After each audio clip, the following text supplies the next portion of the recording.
Today. I can cut off the music, I guess. Or, nah, I don't want to listen to the commentary. I know he's commentating. I don't want to listen. A fucking melee tournament fire station would be dope.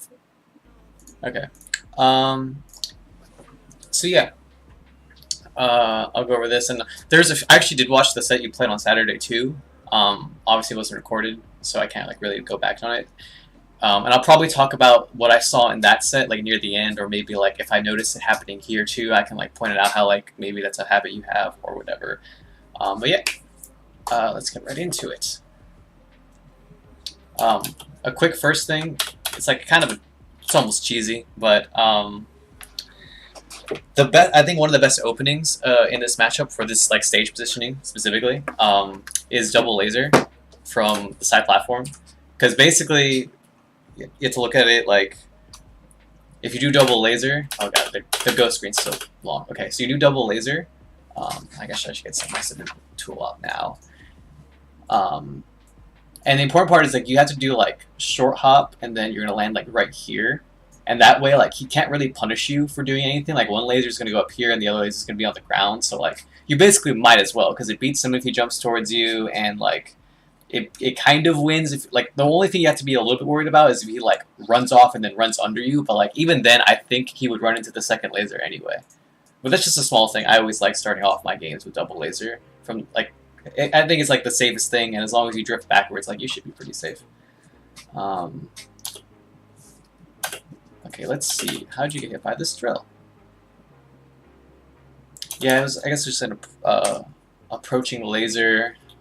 Didn't really work out. I think it's funny too, because I feel like I'm not sure if it was intentional, but like I actually do like high laser in situations like this, because like I want to catch people jumping, but you were just like barely off. I think in situations like this, like it's kind of hard to react. But you basically would have to do the laser and then like react to him full hopping above you. I'm not sure if you have enough time to react, honestly, but you have to be careful about doing wave dashes like this, because like wave dashing has a lot of lag, and that's why like it's a little bit honestly, if you dash back, it would have been the same thing anyway. But you just have to be careful. Like this might be a general like critique of like making sure that you don't wave dash too much, because dashing back has less lag, and if you want to go backwards, you should probably dash back instead of like you're almost committing to a wave dash. Not to say that was the reason why you got hit here. The main reason is he just like full hopped at the right timing, and he just caught you approaching. Let's see. Okay, no big deal here. Let's see, could you have done anything? Yeah, that was a habit that that Willie had a lot, was like spamming wave dash like almost all the time. It is just very. It's weird to say it's commitment, but it kind of is. Yeah, roll's not terrible here. Ooh, that's a hard shiny cover. Let's see. That's really hard to follow up on. Yeah, you just accidentally did a downer here. It might have been a multi-shine input actually. Double shiny, like sometimes you have the C-stick. Yeah, I mean that's honestly just really hard to follow up on. The only thing I can say is like once this shine hits, like you have to recognize that it's impossible to get a true follow up after it, and you just kind of like react to the platform tech chase, which is hard. So I don't really blame you for doing something like this. I would only say like you kind of autopilot it off the whiffs. Like once I'm here and once I like just recognize like okay, I didn't hit him at all. I usually just try to react, and like if I'm lazy, I just kind of like pick one direction and I just kind of like walk over there, hold shield, and I get ready to shield grab it. But yeah, or like sometimes I just hold shield after I miss, just because I'm like too scared. But it looks like you just autopilot a little bit, and you're just like, oh god, I'm just gonna instantly shine down air, which almost looked like you might have been trying to cover tech in place, which is like not terrible either. But it's still, the answer is probably just like to react, as unhelpful as that is. Like it's just kind of what you have to do here. You probably just, once you're here, you should just react down here instead of going all the way up here and trying to react all the way up here. But if if you're in the situation where you just committed, then you should probably be just try to be a little bit more aware instead of just trying to almost autopilot coverage. Ooh, that looks like Under the platform, you can either react with like just cover with Shine Waveland, or you can do up air. Up air is a little bit slower. Okay, kind of depends. It's kind of weird to say it's slower. I like up air. It is safer, and it can sometimes shield poke if you aim like it's kind of a weird one. Let's see if I can catch a moment of shielding on the platform or something. Okay, okay, I actually saw it. So right here, so when they're on the platform and they're shielding, you can actually poke this little like foot back here with up air, which is why I actually think it's really consistent when you're tech chasing to do with up air, and as long as you aim like for that spot, because even if you're slow, you'll still hit it. But if you feel confident that you're going to hit them, then you'd rather do Shine, I think. It just kind of depends. Like at this percent, it's hard to follow up on it anyway, so it's kind of weird to say that it's a preference thing, but like I can't really describe why I would pick one option over the other than like I think this one's like easier and safer. Like because if you miss with the Shine, like you're kind of in a bad position because you kind of have to double jump. But it honestly it's not terrible either way. But yeah, I normally like to up air just because of the shield poke. But let's see. I want to see why. Yeah, I guess he just accidentally dashed forward when he did the shield grab. Okay, this is good positioning. Right here, I always talk about this a lot. Is on the side platform. God, I hate Twitch players. On the side platform, there's a very specific range that Fox can cover when he runs off and does an aerial. And so if you stay at like outside this range, you can react pretty reliably to like anything they do, and just like punish it when they come down, which is exactly what you did. You wave dash back and like you just punished that the drill with a laser. The only thing is like although this is definitely safer, you have to understand that since he can act, like he can shield for example here, it's a lot. You're basically giving him another neutral exchange, right? So like instead of just going for like I say like the most consistent way to punish this is to do just a dash dance grab it right here. Instead of like lasering him and then like hoping he shields after the laser, or like, you know, doing laser and then doing an aerial and just like hoping he doesn't like answer it with dash back or something.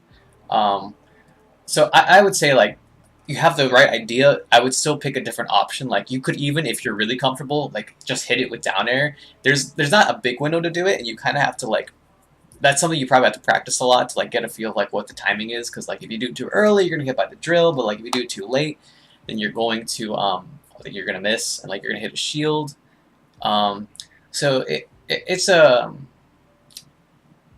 a little bit better, I would say. Like taking the laser is like, okay, you won the scenario, but like now you have to win a different scenario, as opposed to just like cutting it off and just like grabbing them right here, or like going for the whiff punish here instead. Yeah, it's just a little bit. It's a weird scenario, and you could also like technically, because if you know that like they're gonna be scared and hold shield, you can also just like hit them with a late air. Like you can predict them shielding, and you can just preemptively go for a late aerial Shine and just like kind of start the shield pressure there. But I want to say I probably prefer just going for a grab here. Okay, wow, I'm surprised that worked. Let's see. Just like, yeah, I guess he just mixed him on timing and he got stuck in Shine. I think he hit his jab too, it's kind of funny. Yeah, here again, like you're wave dashing during like especially something like this. Like what you want to do is you want to wave dash to position yourself, and then you want to use your dash to like actually move around, right? So watch, like you catch him whenever he's rolling in, but then you wave dash and you run out of time because the wave dash has too much lag, and now like he can act before you could do anything, right? So it's just another situation where like you definitely prefer to dash back and like dash to especially on tech chases like this. You'll just have a lot more like control over your character as opposed to just like wave dashing everywhere. And yeah, and here what happened? He got knocked over. And this is kind of something like a lazy way to beat something like this is to just like maintain your stage positioning. Like, So right here, you can wave dash back and just stay here, and now Fox is like in a bad position, right?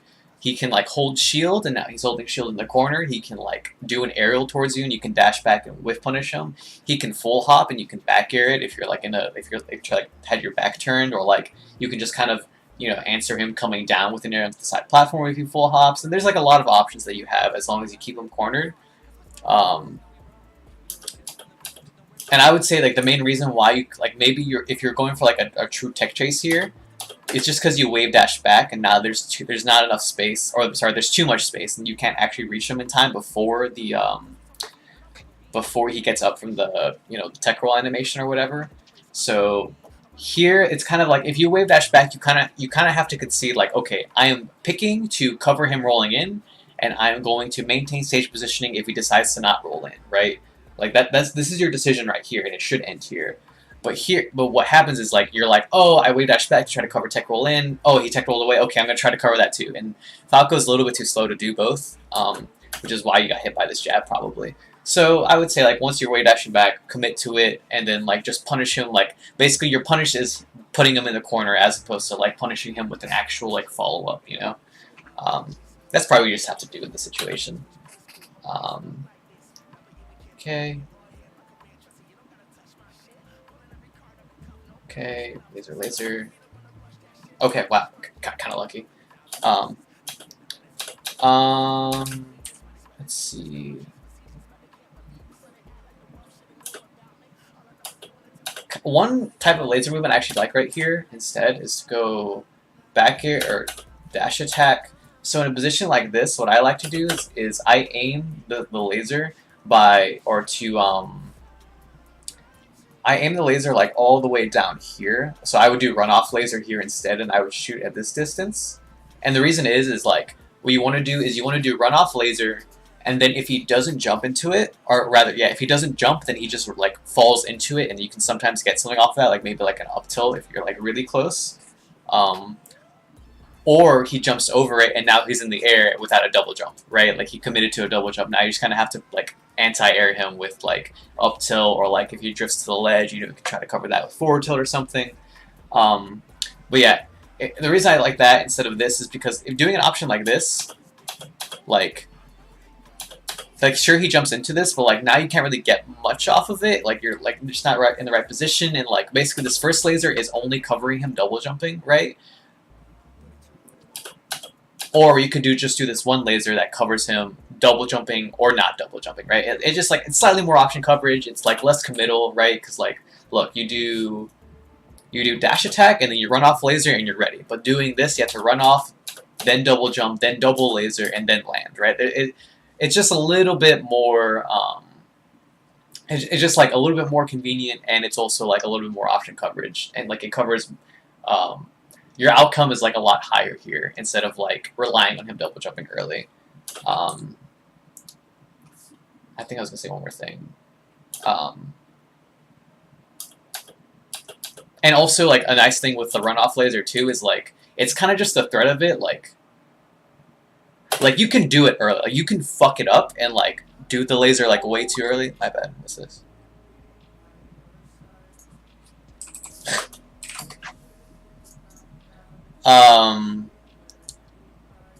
It's like even if you do like the laser too early and he like basically if he were to keep falling he wouldn't get hit by it. Sometimes just the threat of seeing the laser there scares people enough to make them double jump. So it's quite a few things, but I definitely like the runoff laser here instead of doing the double jump laser. The double jump laser has like a different application which I will go over if the situation comes about.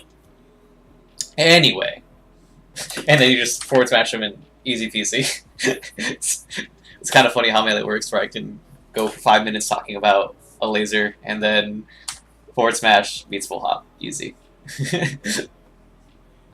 Alright, let's see. What's the invincibility? Okay, good. Goes to top. Cool. Okay, here, this is good timing on your laser approach. You see him full hopping, double jumping, all this shit, and then you kind of catch him as he's coming down, which is good.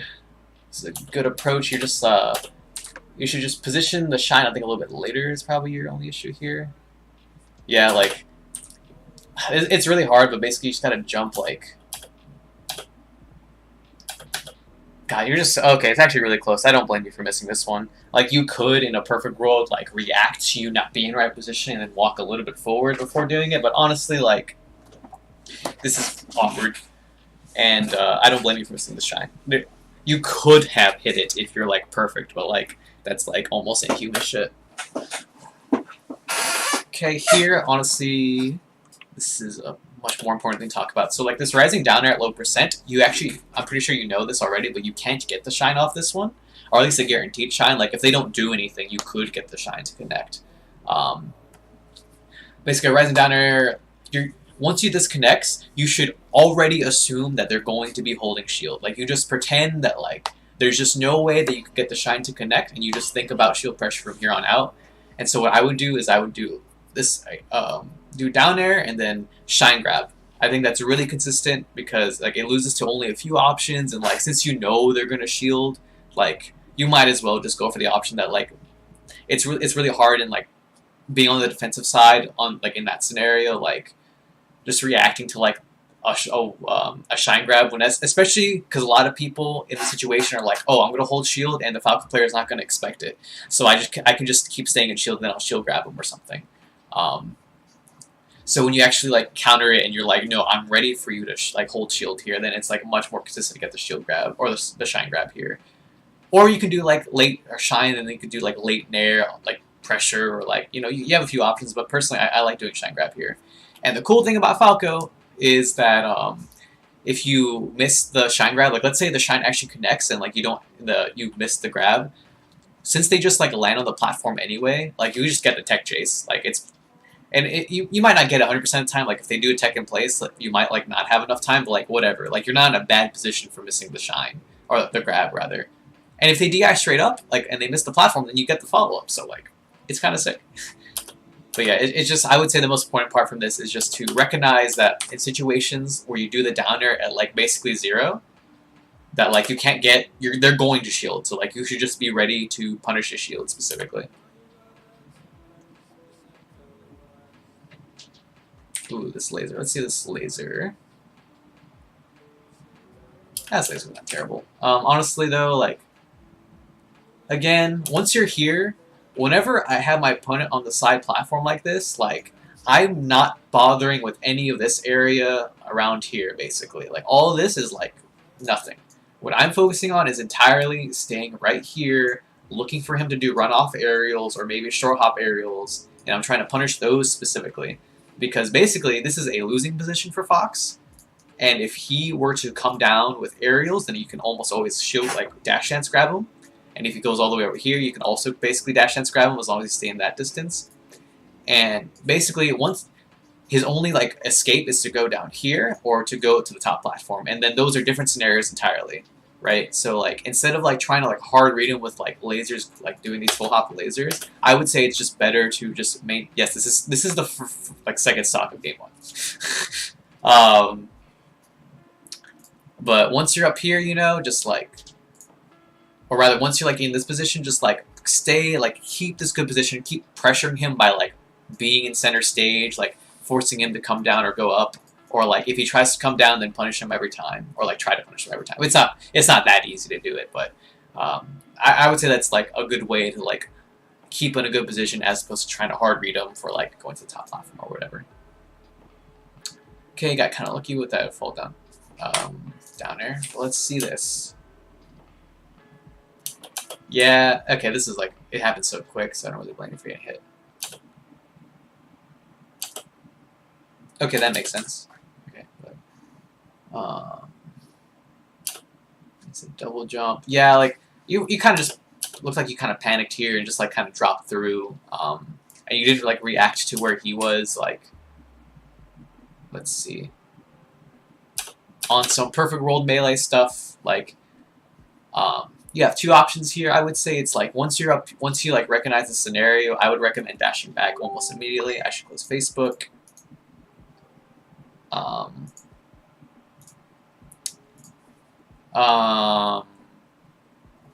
Yeah, like you should be like dashing back here. It covers him like coming with an approaching aerial, Or like if you drop through, what I would recommend actually is to immediately drop through and then double jump Waveland back on the top platform.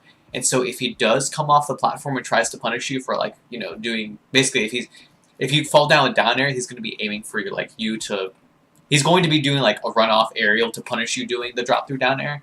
So you can fall through the platform, then double jump and Waveland back into the platform to like kind of bait him into thinking you're going to drop through and, you know, come down with an aerial. And then once he does the runoff aerial, then you can come down and punish him. But again, I think right here you just kind of panicked and you weren't really like, you just like weren't ready to like do anything. You just kind of like wanted to get back to the ground as quickly as possible. At least that's what I imagined happened. Yeah, again here, you know, I would definitely recommend once he's on the side platform, just stay there. Like don't stay down on the ground. Like don't bother like hard reading, go to the top platform or anything. Because now now you have to come down. Yeah, kind of lucky there too. Okay, push him.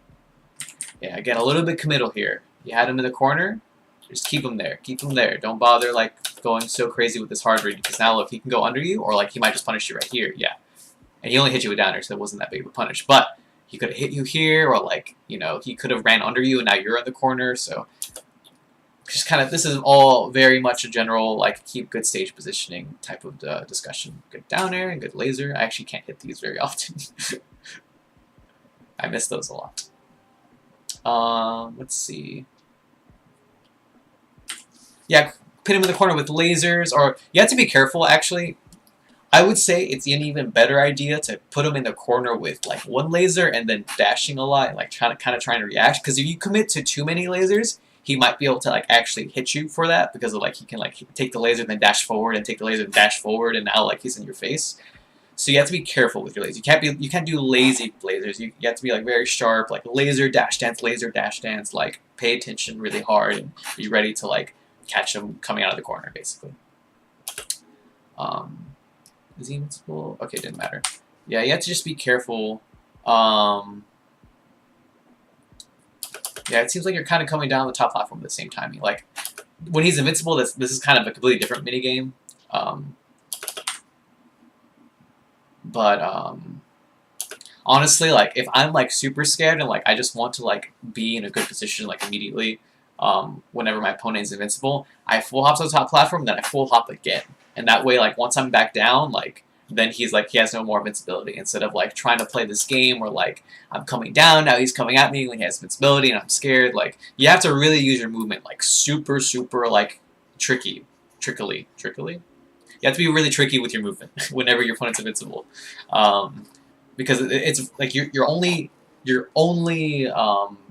defensive option, or actually your only offensive option whenever your opponent's invincible is movement. So this is the time you definitely have to like try to be very tricky and don't try to come down. Or I mean, sometimes you can come down and like be right here, but like it's a really complicated and like. There's a big tree of like what you're supposed to do when your opponent's invincible. You kind of have to learn like almost subconsciously. But I would say as a general tip, like, so you full hop here, you react to your opponent being over here, and I'm just gonna run off and go to the side platform instead. Like I'm not gonna try to go on the ground and like try to meet him there. Like I'm trying to make it complicated for him. So like what I like to do is like run off, and then I like. Once he's like getting closer to me, like I think I'm gonna like preemptively read him going to like the side platform and trying to hit me. So I like shield drop through, or like I just drop through. It doesn't really matter. And I go back on the center stage, and then I run and like I just try to get away from him as much as possible. But yeah, and the shield just honestly you got kind of robbed because the shield came out, but like because it was like transitioning from a hard shield to like a light shield, or rather a light shield to a hard shield, he managed to like, get the hit because melee is stupid. Anyway, you have to be a little bit careful. Let's see, because you did. Let's see, laser, approaching laser. Let's like. I'll just try to pay attention to see like what your pattern is, because so far what I'm noticing with Nando a lot, once he's getting hit by lasers, he's full hopping, right? And doing an approaching laser is exactly what a full hopper wants you to do, right? So you just gotta be careful. This is definitely one of those moments where, like, once you hit someone with a laser, you gotta be pay really close attention to what they're doing. because that's what's going to help you like the most. And like, what is going wrong this set? What am I getting hit by? What do I have to do to counter it? You know. Let's see. Okay, that was whole lots of stuff. That was a whole lot of stuff. I don't think I really need to say much other than, you know, both of y'all fucked up your tech skill, basically. Okay. Okay, again, this is another type of downer where you can't really get a follow-up on it. So once I'm here, because it's an even lower percent, right? Like I have two options. I'm either going to just try to grab it because I know he's going to shield and I'm just going to hope that like I can get it in time. Or I hit him with a down air and I'm going to dash back immediately. I'm immediately going to run all the way over here because I'm going to predict that he's going to hold shield and then like jump out of shield with an aerial, or he's going to like approach me. Like as soon as he gets hit by the down air, he's going to like short hop like aerial like right where I am. So I want to just be outside the range as quickly as possible and just like, you know, be safe.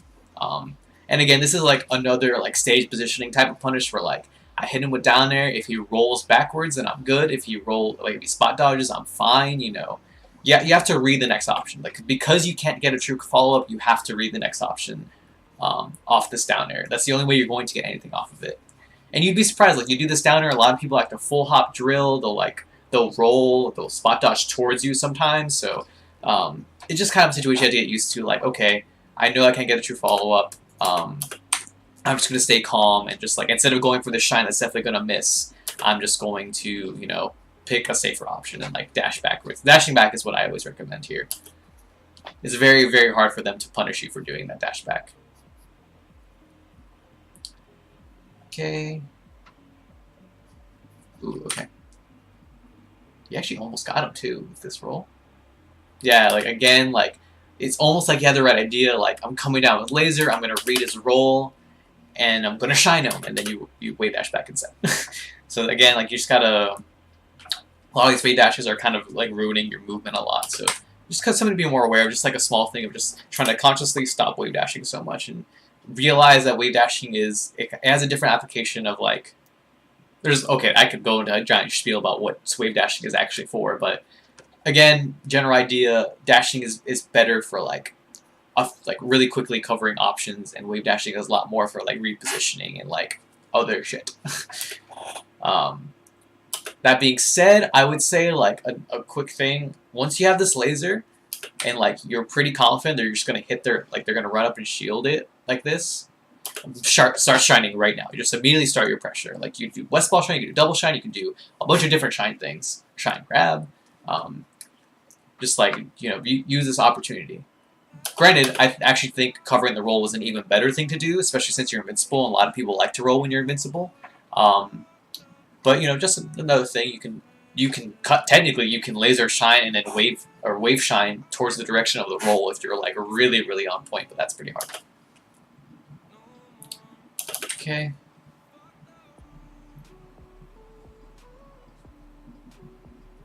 Okay, got him in the corner. Good, good, good. Yes. Okay. Yes, yes, yes, and then right here. This is actually something I did want to talk to you about on Saturday. This is something I noticed a lot. Against Nando, Nando is a shielder, actually. He's a full hopper sometimes, and he's a shielder. Once he gets hit by a laser, he shields. Whenever you know that Fernando is shielding, do not go for the cross-up nair. The cross-up early nair, this shit does not work on him. He will always, always, always shine a shield, right? So again, this is the type of thing, if you're going to like punish him coming off the platform with a laser, right? You know he's going to shield, or like if he just falls off the platform or runs off the platform, he usually just shields even if you don't hit him with the laser. Be ready to do late nair shine, because if you do late nair shine or like late nair double shine especially, you're almost always going to poke him, because that's kind of a habit of his. He always goes for the shine and shield even when it's not a good idea. So that's a really big opening you can get on him.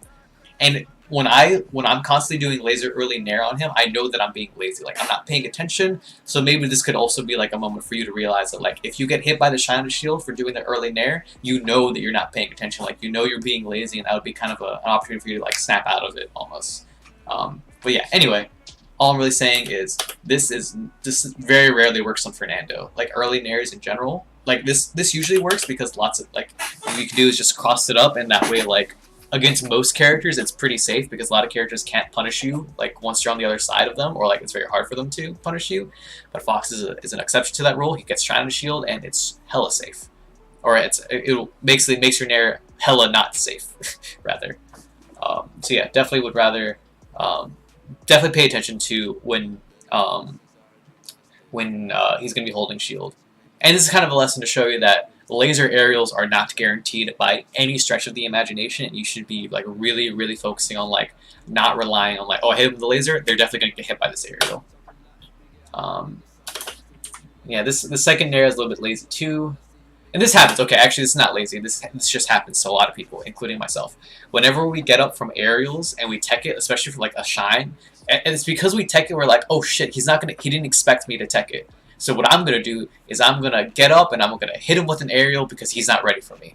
But the plot twist is that they're always fucking ready for you, and this is exactly what happened. He reacted to you teching the shine, immediately dashed backwards and started dash dancing to punish you going for this aerial, right? That's exactly what he was looking for, and it's exactly what he did.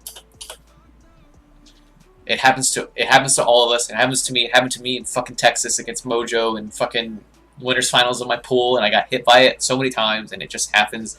But it takes a lot of like just discipline to like, once you're here, shine, stay there. Just stay there, do a laser in place. Yeah, you can do a laser in place. You can hold shield if you're really scared of him, like coming at you. Because if yeah, you have to, basically, the idea is to reset to neutral. It's like a little bit less than neutral, or like, it's more like you're on the defensive side because he did hit you with the shine. And if he's like a really, really good Fox, he did the grounded shine out of shield, and then he like follows up on that shine, and like he really fucks you up. But a lot of people do this shine where like they shine in the air and then they double jump out. So like you actually have a lot more leeway here. Like you're a lot more comfortable if he's all the way up here. That's when you can safely come down, or you can safely do a laser. If he like comes down, if he goes straight down, and you can grab him for like missing an aerial, or you know, you can do a billion different things. But the important idea here is that you just have to be disciplined. You cannot just come down with an aerial every time, or you just can't wake up and do the aerial every time, because they will fuck you up for that. Okay, yeah, this is honestly the worst positioning in the game for Falco is this in this matchup. It's so fucking hard to do anything about it. Like how I talked about how like you want to put Fox in this situation. Falco is like Fox except worse in this situation because he's even slower. And if you since the lasers take 13 frames to come out, like doing a laser is really dangerous here because if they just come in with a nair like right when you're going to start doing a laser, then they hit you first and then you're off stage and that sucks. So it's like really, really scary. But it ended up working out. You stayed calm. Doing lasers in place are like your best option here because like doing forward lasers are really risky. And again, it also helps that Fernando's a shielder, which is why like he didn't really get the chance to punish you for doing these lasers. But again, here I'm gonna see how many times I point this out. But like laser, early nair. You kept doing it, and it almost worked because he jumped out, and it's kind of what the early nair is for, is to cover people jumping out of shield. But still, you know, you have to be careful. You just gotta be careful. Okay, good laser grab. A little bit slow on the shine, but it happens. Here we are. Yeah, here he's just pressuring in the corner. Honestly, I don't blame you for any of these options. Like the spot dodge, the shine, and the early the double jump downer. I've been there. It's just a way to like kind of panic and like, I'm going to hopefully hit you with any of these options. It's a little bit better, I would say, of course, to just stay calm once you're here. Hold shield and just like, you know, you can spot dodge and you can shine. Okay, actually, don't blame me for doing any of these things. In the perfect world melee, you know, you hold shield and then you just kind of react to what he's doing and like, you know, he's kind of just sitting here and dash dancing, so you kind of have to respect it. You can try to laser it, but like, it's scary to laser it.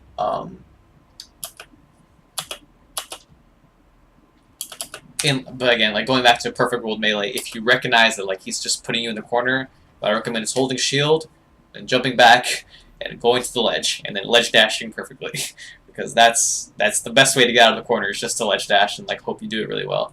You can also like try to full hop out of the corner and like go to the top platform, because if you do full hop and you do full hop to the top platform, you actually no impact land on it, so like you basically instantly land, and that's like a pretty good escape option. But these options are not terrible either. He's just like not committing to anything, which is why nothing worked. But you know, just something to be like just aware of. You know, this positioning does suck, but you know, it's also good to not panic too much. I don't know what the fuck Fernando's doing here. This is like, he had all this good position on you, then he just kind of gave it up and you just like went to the other corner. Now you have the good positioning, so that was bad on him. It's usually a lot harder to fight from the corner as Falco, but he just kind of lets you free. Quick thing, actually, this is kind of something that's really useful. It's so coming down with like going for the instant double jump. It's a reaction, or it can be a reaction, because right now you're coming down with the downer because you want to catch him coming in. But if you can react once you're all the way up here, it's like, oh shit, he's all the way over here. I can come down with laser. And now all of a sudden, like instead of him like trying to wait for the downer and like punish you for whiffing the downer, now if he waits and like does dash dancing and you hit him with a laser, now you won that scenario. Now you hit him with a laser, now you can start, you can pick like, oh, I think he got hit by a laser. I know he's gonna shield. I'm gonna grab him, or like I'm gonna start doing pressure, or blah blah blah blah blah. That's just a small thing. I really like instant double jump, come down with laser. I'm gonna talk about that more, especially if we're gonna be like in more top platform situations. There's like a lot I can say about that. But yeah, anyway, I'm really surprised you just kind of gave that up for you. And again, you're just kind of wave dashing back for no reason, or like you dash back and you wave dash back, and like it's really slow to do something like that. Honestly, I would have liked, because again, Fernando just keeps shielding. When someone keeps shielding, like that's when you just start bullying them. Like laser shine, like it's like laser in their face and shine them. Like you do laser grab, you can do laser later. Just keep bullying them. That's what I would definitely. I think that's a big way to start like beating Fernando, is just like punish that play. Anyway, let's see, wave dash. If you're really really good, like if you're super on point, then you could have. Because I've been in this scenario a lot of times, basically what ends up happening, people wail into this situation and they almost always drop down and do an aerial. Almost always. You see this when them waveline to this platform, or you see them whenever a lot of people, they aerial onto the platform and then they immediately aerial again, right? Like they do double aerial. And you'll see it all the time. And so if you're really, really ready, what I recommend doing, actually you did the good first step. You got outside the drill distance, and then honestly, doing this laser isn't bad either. But if you're just super ready, you can just grab it. You can I would say you can grab it. You can sometimes up tilt it. Up tilting is a little bit more awkward, and like you're gonna trade a lot, and like it's a little bit riskier. But I always like dash dance grabbing this. Like I do it almost, well, not every time because like I'm not perfect, but it's one of the best things you can do in a situation like this. Just it's almost what I like to call, this is still game one. Yes. This is kind of like better playing someone if you could do something like that, where like you just know the situation so much. Like I'm already here, I'm already reading like your next option.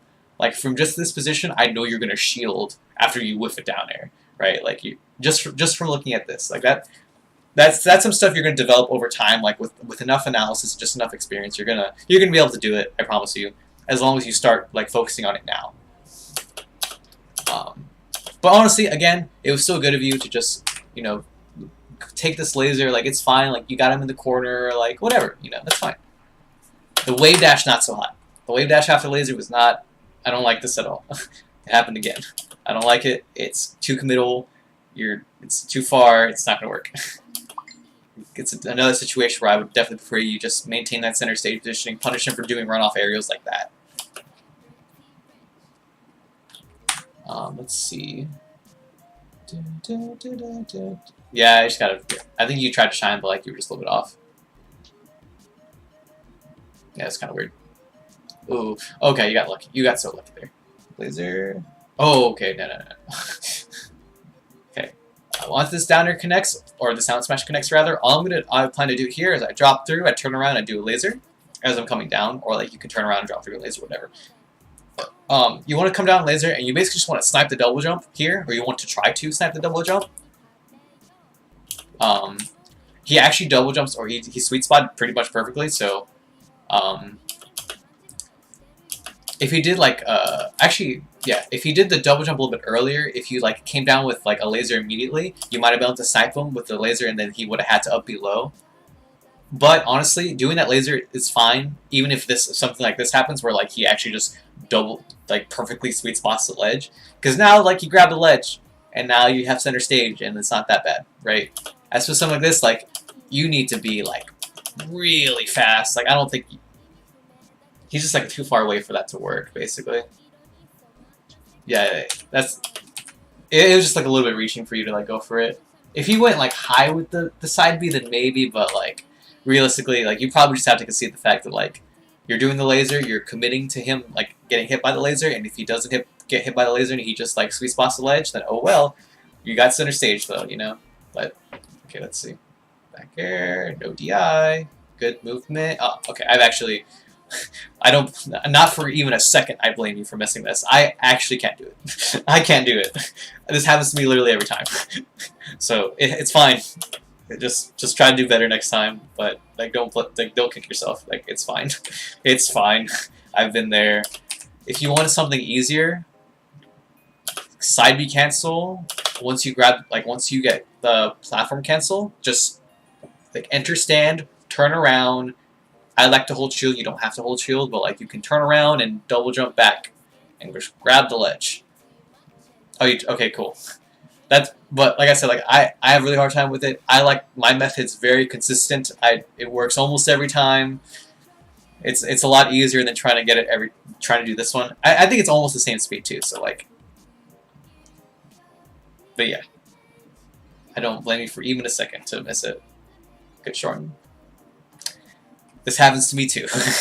I actually also 100%. For some reason, doing a short hop aerial in place at the edge of the stage pushes you off. Even though you're on the ground and you're not doing a drift, it still puts you off the stage. I don't know why they did it like this. I don't understand. But, whatever. It happens to the best of us. It's actually amazing, because that means you landed on the... I'm pretty sure, basically, the pixel that you... Like, the last pixel that the stage exists on. Because I'm pretty sure even if you just step forward a tiny bit, then that won't happen to you. But because you're at the very, very ledge, you missed it. Which is stupid. Just like, honestly, I would never be ready for that, so stupid melee, I guess. Yeah, I just committed a little bit early. Honestly, I don't blame you for going for this either. Lots of people hold shield here. It was just because you just wave dash back, you kind of like wasted your situation. But like once they're here, in Perfect World Melee, again, if you just react to them doing the slow get up and then you just like do a forward smash right there and they'll always die. Like once you're here, once you're here, you can actually dash attack, you can forward tilt, you can do a million, you can throw a hitbox out, and that's the important part. You throw a hitbox out and they always get hit because this animation is not fully invincible. So you would prefer to forward smash it every time, but like, again, not everybody can react perfectly, and sometimes you have to like just read the next option. And so I don't blame you, because a lot of people hold shield once they land on stage like this, but you just wave dash back basically, and then you lost the opportunity to grab it.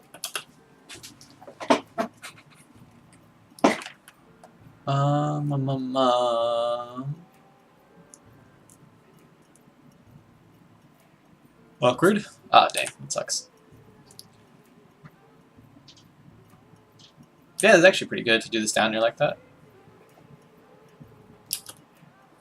It's it's like good and bad, because like if you're playing against a really good opponent, they'll be ready for it, and like it'll be a pretty bad down there. But like against a lot of people who aren't ready for that crouch cancel, like they'll just run into it exactly like that. Down here. Forward smash. Yeah, no. Just forward smash here. Or actually, you have two options. Actually, no. The better option is to run off a downer. Run off double jump downer hits every single option that you can do here. There's no need to time it. There's no need to jab it. There's no need to forward tilt. There's not even need to forward smash it, because even forward smash, although it lasts forever, can still miss if you're wrong about them fast falling to the ledge or them not fast falling to the ledge. That's a real mix-up that you have to account for, and it's like kind of hard to hit sometimes. So like that's why you could just be lazy. You can run off and downer. You can hit him and kill him every time, no matter what he does.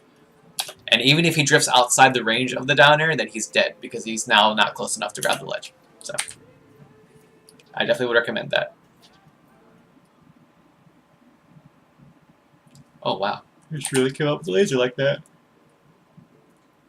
What a guy. Good shield drop. Okay, caught him. Okay, yeah. Here's the so this is Fernando's weak stage, because he can't go right up the walls like he usually does. But here's the best way to edge guard this side B, or this up B. Let's see if I can visualize it a little bit better. Yeah, so right about here. Right here, you let go of the ledge. You don't fast fall, you just hold away from the ledge. That way you can make sure you 100% don't fast fall.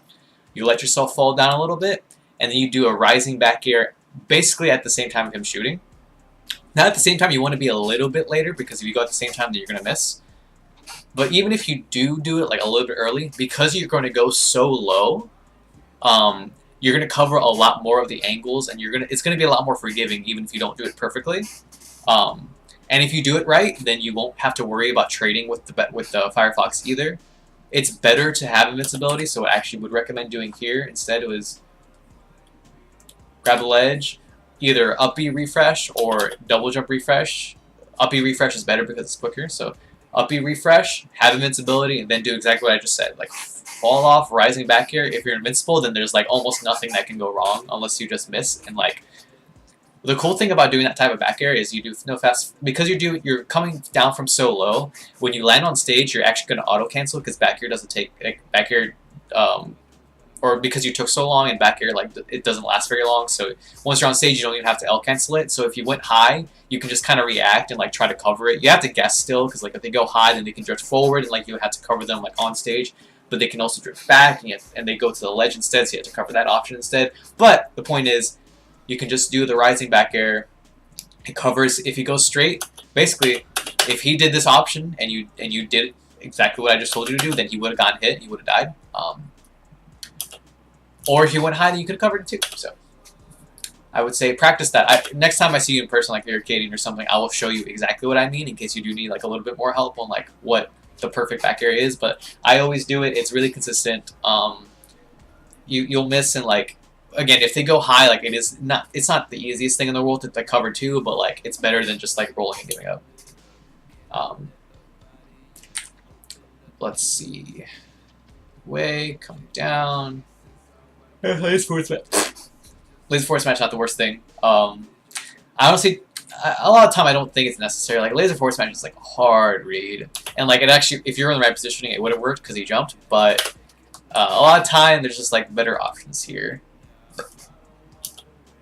You probably just want to like, again, this is going back to what I was talking about earlier. Once you're right here, you know that like his only options from the side platform are to go basically right here. So like, okay, it actually doesn't, that's not like a good representation. It's like, he can go here, he can go here, he can go like here. So if you're just really ready, like you can just see him jumping, like, oh, I know exactly where he can go now. And so you could kind of just like be ready to grab it or like whatever. God.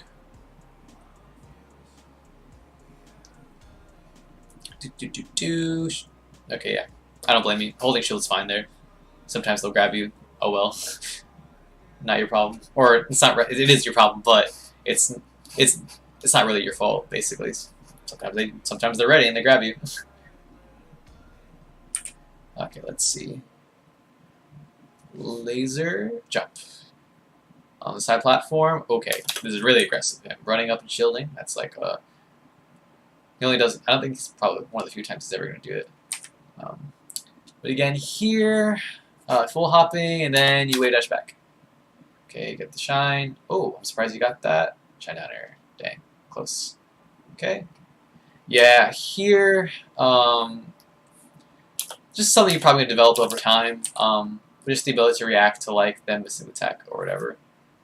Honestly, I think it's because you wave dash, like you kind of fucked up your positioning. So here's what I would want to do. So if I'm like really aiming to hit him with this down air, what you want to do, hit him on this side with the down air, right? So down air and then immediately turn around up tilt. That way, if he DIs poorly, he gets hit by it, and if not, then he like DIs away, and like then you know he's in the text chase situation. Like you can either try to follow up on him, or like you can just maintain center positioning. You know, you can do a lot of things. The important part here is you want to be ready. You want to be like I like picking a consistent side to hit him on because like it's just what I do. And honestly, it's because like so let's say you hit him on this side instead. I think you did. If he DIs like DIing away from that like is a really like awkward thing to cover as opposed to like covering just like hitting him on this side and then like oh like I'm kind of ready for that. There's a different discussion I could have about how like it could be better to hit him on the left side instead because like he's expecting you to hit him on the right side so you can cross up his DI, but like that's really complicated. Honestly, I think it's just a little bit more consistent to just like try to aim right here, do down air, turn around up tilt, and then get the follow up off that, as opposed to like what you do here is you kind of like. Actually, one thing I should have said too. The important part is actually. Right, yeah. Actually, the important part is that you did the downer too early. I should have said that first, actually. You did a rising downer. You want to do the late downer. A late downer, that way you can immediately be on the ground, obviously, and then you can get the up tilt out immediately, as opposed to, like, you down air him, and then you're landing, and then he's going, and then you land, and then he's, like, away. That's why you really couldn't get the follow-up on it. But, if you're here, down air him, shine.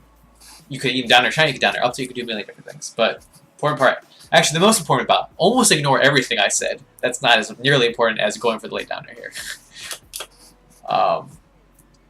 Ooh, that was a little bit ambitious to go for this forward smash.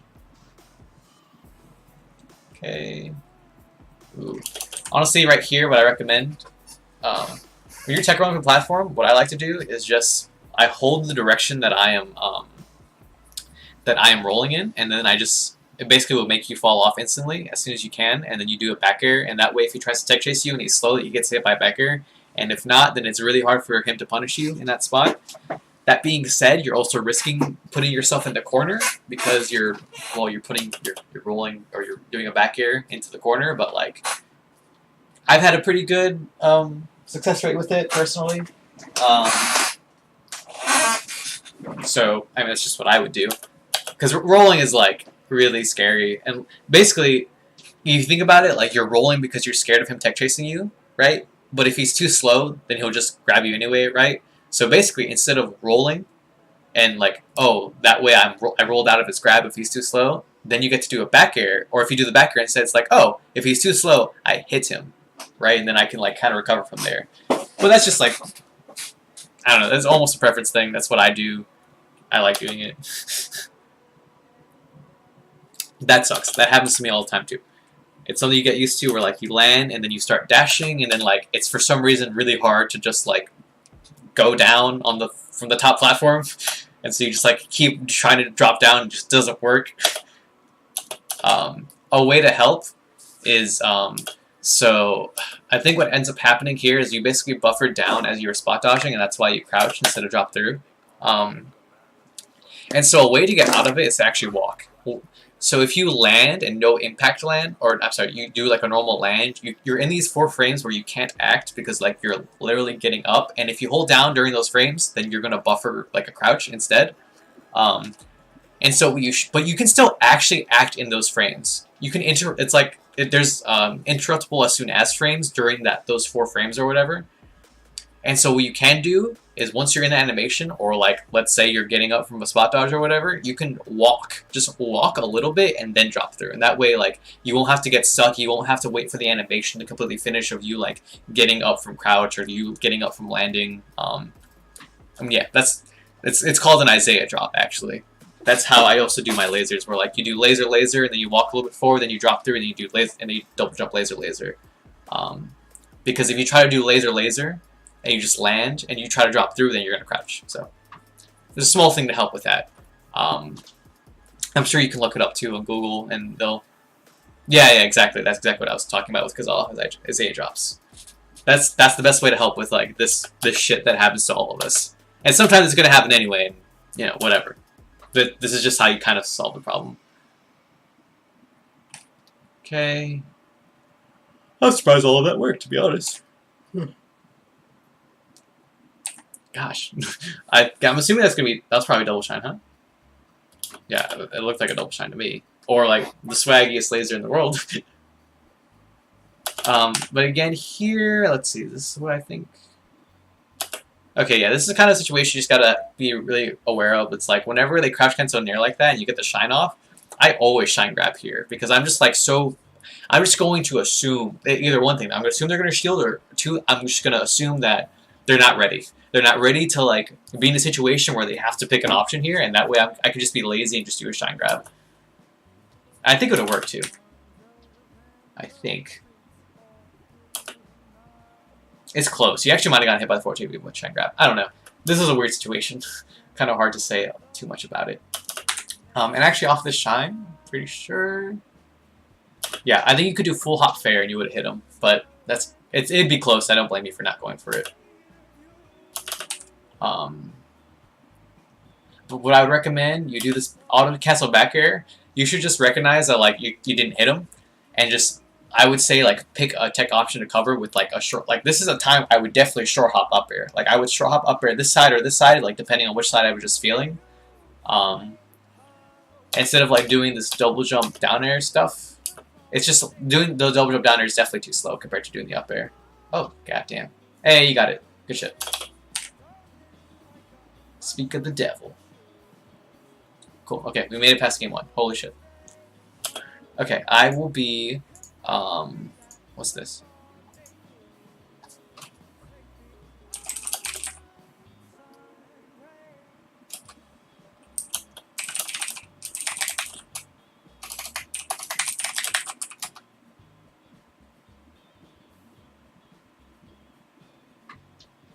One second.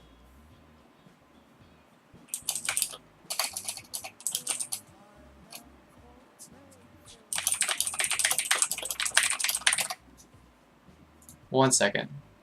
I am confused because someone's telling me that I'm still in a bracket that I was eliminated from. Let me see what happens.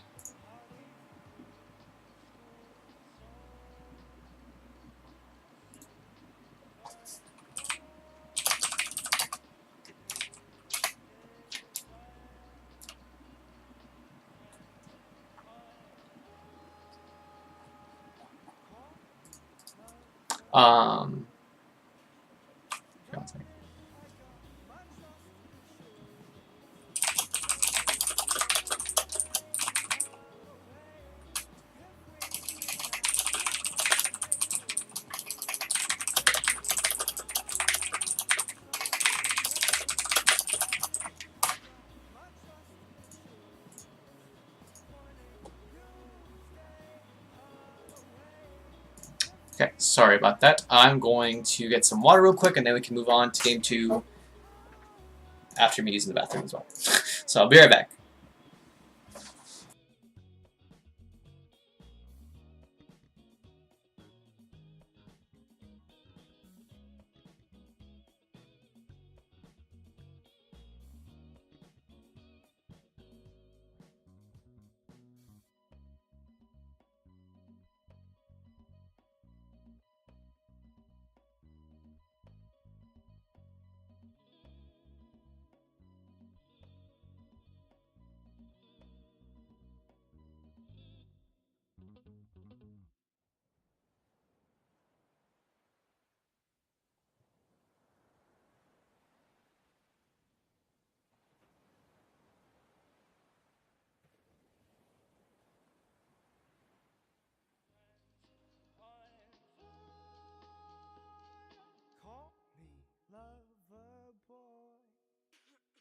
Darling, I got my trust issues. Warning you, stay away. If we meet at the rendezvous, take me away, sun ray. Darling, I got my trust issues. Warning you, stay away. If we meet at the rendezvous. Take me away, sun ray.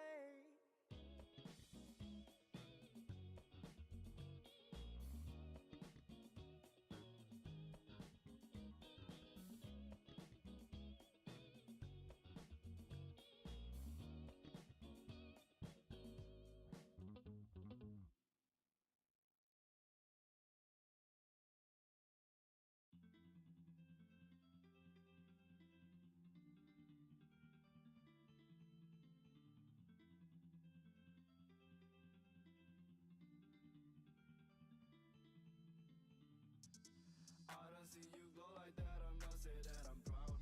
Thinking about the times when you would go into my house. Okay.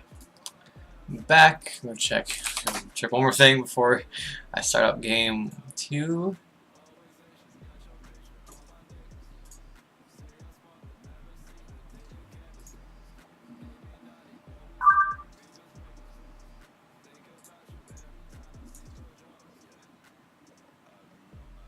Okay.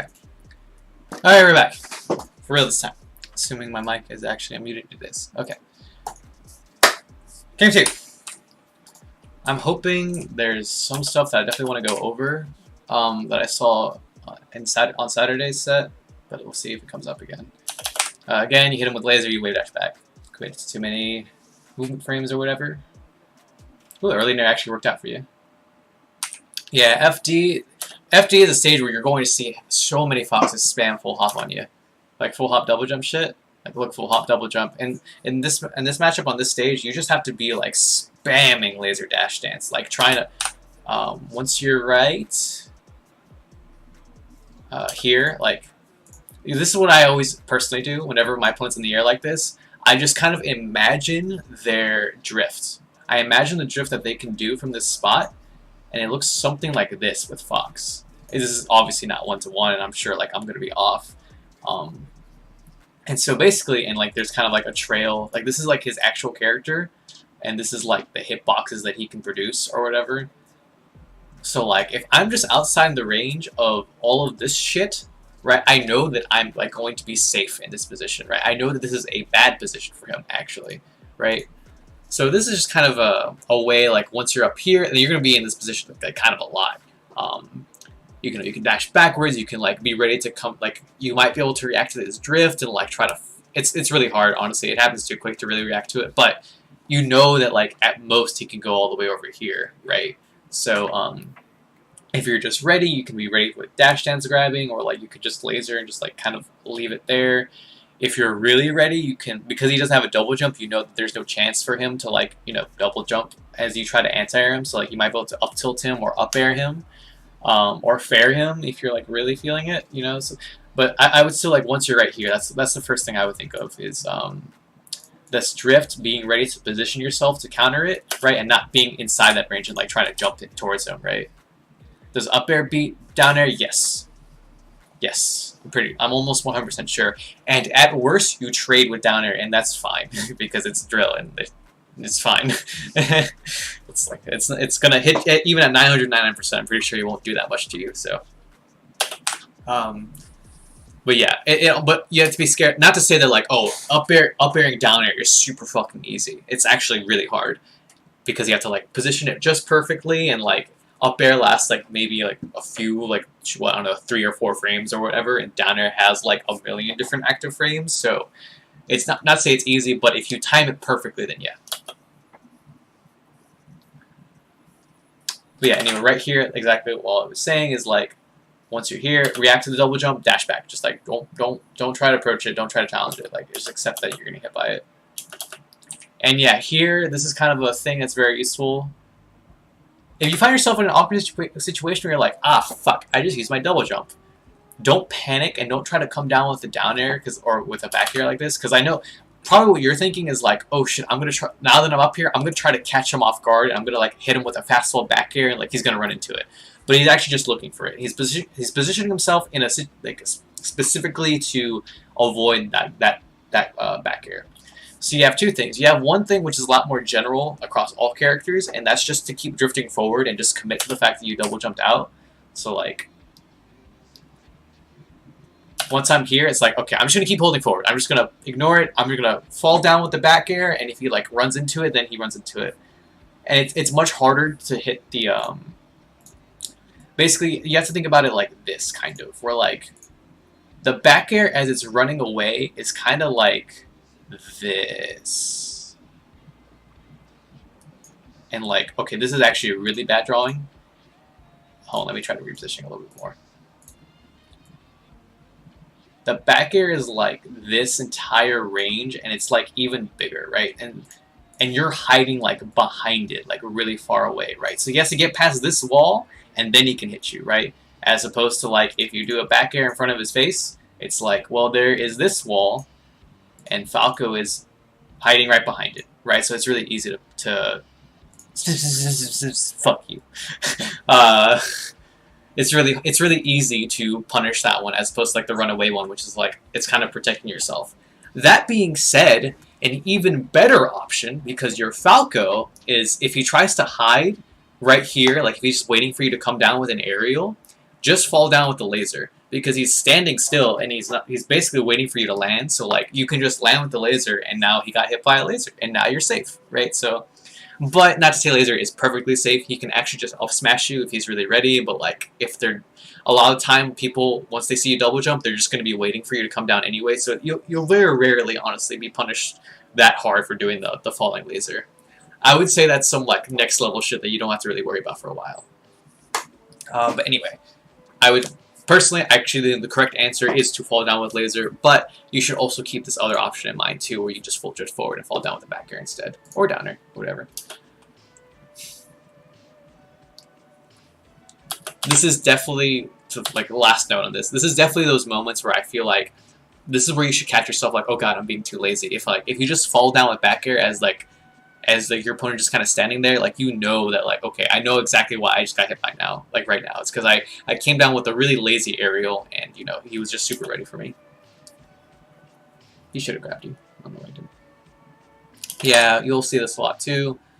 Once you're here, Fox is, like, almost always full hop. Well, not always, but, like, this is, like, a good situation for Fox full hop, because a lot of people jump out here, but you actually the good option, like, a pretty good down air, the instant double jump down air to beat it, but, like, it is sketchy too, because if you're a little bit slow, you could have jumped into it. Let's see, is there anything? Another option here, you actually can just hold shield, and like, you can just shine out a shield, because it's like almost guaranteed to be an unsafe nair. Maybe? Actually, it might have been safe. I don't know, I don't know the situation that well. I think you either have to commit to shield, or like, honestly, do this double jump back here, it's fine. You can roll out too, I guess. God, this fall up there is stupid. I hate it. You can I think you can't up tilt it. Thank you, Jeff, for your love. You can't up tilt it, or like it's really hard to up tilt. You have to do it perfectly if you up tilt it.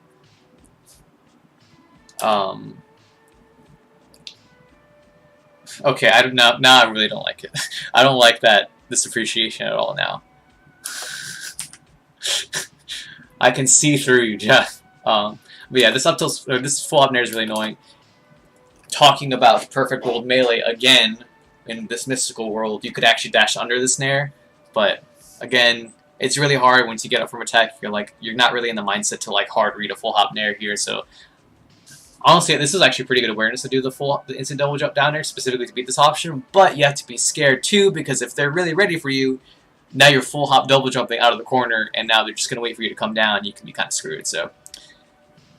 It has its ups and downs. This situation sucks for Falco, you know. He did pretty good in this scenario, though. I want to see, actually... Damn, Fernando's hella ready, too.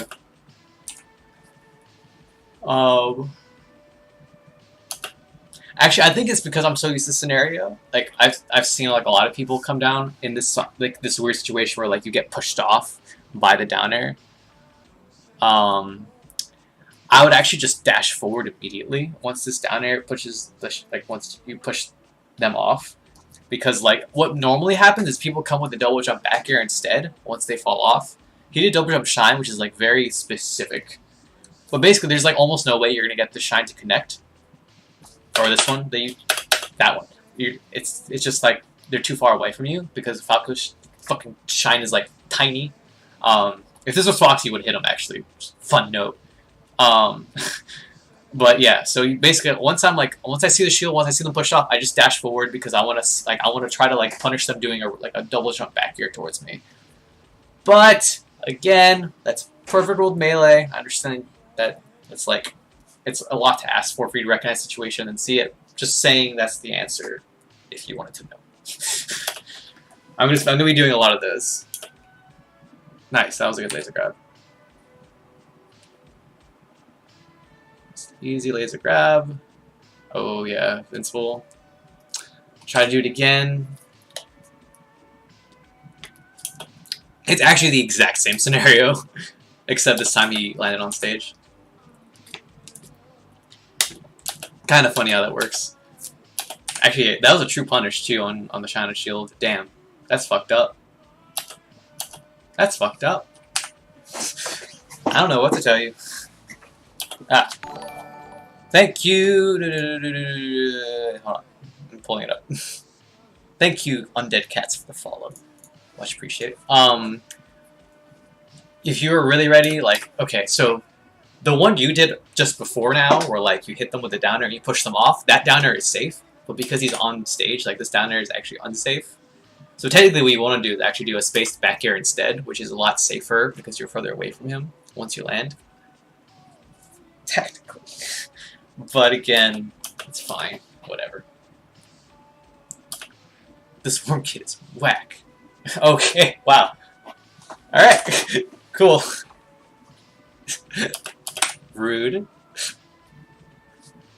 Anyway, yeah, you technically want to do a space back here instead. Technically. Oh, wow, okay, good up tilt. This is really good, actually. Yeah, I have really... Yeah, you did the wave dash early enough. Oh, really? I'm about to blow your fucking mind, dude. You ready? Caw, there he is. I blew it. I did it. I blew his cover. But yeah, I guess I actually don't do this. I don't do the wave dash early enough to get this anti-air up tilt that often. So this is a really good up tilt. Okay. Okay, so small punish game thing. To shine. What I like to do here is actually I do nair. I do nair, and then depending on the DI, you can get forward smash or down smash. If they DI in, for example, or they DI up, you can sometimes even get nair down air if they DI really, like the SDI up. Like you can sometimes get that for real. But nair down smash is the most consistent kill method, or kill confirm, I guess, off that nair. And if they DI away, whatever, who cares? They're DIing away from nair and they're off stage now. That being said, this shine, the reason why like you would rather do the nair instead here is because like you just have to look at the tree, right? So like you do nair down air, or like you do nair and they either DI in, you down smash or forward smash them, or they DI away and they're off stage, right? But this tree, you do up air shine and they either DI okay, I guess it's actually not that bad of a tree. Like they DI it in and then you get the down air. But like you get a high down air, that's not as guaranteed. Or like the DI away from the shine. It's just more about like the end position from the right, because now like in either scenario they're going to be really high up, right? So with the shine they DI'd away and up, and so they have more recovery options as opposed to like DIing away from there. You're sent downward, right? So you have less options. That's really all it is. It's just like you can send them downwards. It's kind of better technically. Like you do nair down smash, they're off stage, they're dead. Yeah? Oh, yeah, sure. I actually forgot. I'm gonna eat at 3. Yeah, I can eat. Are you hungry? Yeah. There's like nothing. Yeah, you can do nair down smash, or they DI away from nair and they're like sent down. As opposed to going for this one, which is like, it's just hard to get the follow up on the away, right? Like the away is like not terrible because again they're off stage, but it'd be nice if you could have the option to either kill them or send them off stage, which is almost the same as a shine, but it's different. Just trust me. Anyway. Oh, that's true. Okay, so this is something that I've personally been working on. I don't actually recommend you investing that much time into it. But if you're really ready in this spot after the laser, you can Armada Shine Downer him. This is the perfect position for it, actually, because he's too close to where you can't like run off, shine, turn around, back air it. So you basically only have the option to walk off and Shine Downer him. It's really hard to like Armada Shines at first are very difficult to get. If you get the timing down, I would recommend trying to apply it, but I would say a better option would just be like, something you're actually doing. I remember you doing it. You did the fadeaway down, like the fadeaway nair to cover like the good angles. Because basically, if you do the fadeaway nair, then they're either gonna run into it or they're just gonna like sweet spot the ledge. There's really nothing you can do about it. Going for down air is fine too. Like this, it's just a hard read. Like you're basically hard reading the timing, and it's really hard to like because Fernando's really good at his angles. So honestly, like this is not even like that bad a decision. But I already know you can do it. It's just the fadeaway nair. I'd recommend that a lot more. I just think you actually need to follow up on the fadeaway nair a little bit better. You want to do fadeaway nair, and then once they're off stage, right, because they can't take it, they're going to be sent pretty far away. So all you have to do is react to them side B if they decide to side B, and then if they don't side B, then they basically are forced to up B, and then you can jump off, shine, turn around, back air it. Instead of worrying about all these bullshit angles or whatever, just like kill him before he even shoots off, right? Anyway, that was a longer spiel than it needed to be for a simple situation. Oh, you should have shortened. Oh. Yeah, I didn't, I guess. Let's see. I actually did not look. Yeah, you actually had to do that DI, so it happens. Like, yeah, no, this is fine. You just did the good player thing. Ooh, fall down with laser here. You might as well. Especially on FT, like, since they're always going to be pretty much on the ground, or like they're going to be jumping, I guess, like, just fall down with laser. You might as well. Oh god. How'd you get hit on the... You got lucky. I'm surprised you got hit on that side. Jesus. Oh wow, okay. Yeah, we dash back. Yeah, approaching laser. Yeah, you very rarely do... You should very rarely do approaching laser on this matchup, I think. Like, unless they're really holding shield, like, after lasers. Like, if they're so scared of lasers, a lot of time, like, you're just looking to do the in-place lasers. You're going to wait for them to come down, you know. Yeah, in this matchup you will very rarely like have too many opportunities to do approaching lasers, unless like on your tech chasing or some shit, but yeah, this is why you got hit. It's just he like read your timing on the approach. Let's see. Okay. Yeah, it looks like you're just like kind of... You're looking for him to like run in with like shine or some shit. That's why you did like in-place stuff. Yeah, it's fine. These are all pretty good. You know, you actually got exactly that, right? Like you're looking for him to come in. He didn't come in. You didn't come in, and then he came in eventually. So it's good. You have to back air that though. Gotta back air that one. You should be refreshing invincibility. That's one thing I'm noticing a lot. So like right here, refresh your invincibility right now, either with up B stall or just double jump, because like you're putting yourself a lot more at risk where you basically have to roll in a lot of these situations because you're too scared to be like hit by the up B. But if you're invincible, then like whatever, right? You don't have to give a shit. So yeah, that's what I'd recommend. Like grab ledge, refresh, react to him going high, do a back air, easy peasy. Okay, good lasers. Yeah, I got to fade away there. But again, this is a really hard one to edge guard. It's either you're perfect at fucking doing your mono shine, or let's see. Actually, let me see. Forward throw. Okay, actually, what I would recommend. Let's see. After forward throw, laser. You want to do one laser to cover the double jump. I think you don't have to do two, but basically, when you're dealing with Fernando almost always does the up B low, so you don't really have to, you can even be lazy and not even bother covering the side B sometimes. But basically, you go here, grab the ledge right now. Just start grabbing the ledge, wait for him, because he's going to always do the low up B, right? You can just be ready for that. And then, I know you did it one time on Saturday, you have to do a really, really low shine back air. Like, right here. Like, this is where the shine should be. Shine back air, and that you do a shine back air because you can, if you're invincible, like you can also cover him if he goes like a little bit high too, right? It's just option coverage, and like especially since he almost always does the ride up to like get the wall like sweet spot, whatever. It's pretty consistent, and so that's why I would actually the #1 way I would recommend edge guarding Fernando, especially after like a forward throw like that. If he gets sent really far off, just grab the ledge instantly. And be really prepared to like do the up B stall, or like you want to get your invincibility right as he's about to shoot off, right? So like just kind of practice like, you know, having invincibility. You can even, if you want to make it super easy for you and you're like worried about the up B refresh, just grab the ledge for the first time, like delayed. So like right, hold ledge, or like wait, position yourself to grab the ledge. Once he starts up being, that's when you grab the ledge. And then instead of like having to refresh perfectly, it's your first time grabbing the ledge and you get it perfectly, right? Instead. But that's, you know, that's what I personally recommend. That's what I do a lot of time because I'm really scared of my double jump refreshes or whatever. Or my up B, my invincibility refreshes, rather. And that's just the best way to like cover pretty much any recovery that you can do. And sometimes you'll still miss just because, like, I don't know, he has like a million different angles, but it's still pretty consistent in my experience at least. Yeah, here okay, so this is actually the issue with the shine. Doing the shine instant back air.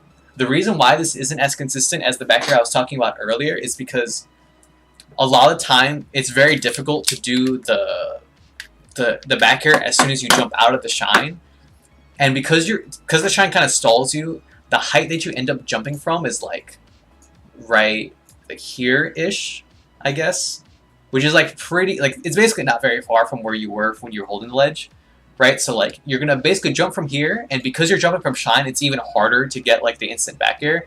So your back air is gonna start like up here instead, right? So like you're gonna completely miss him going straight down, like exactly what he did, right?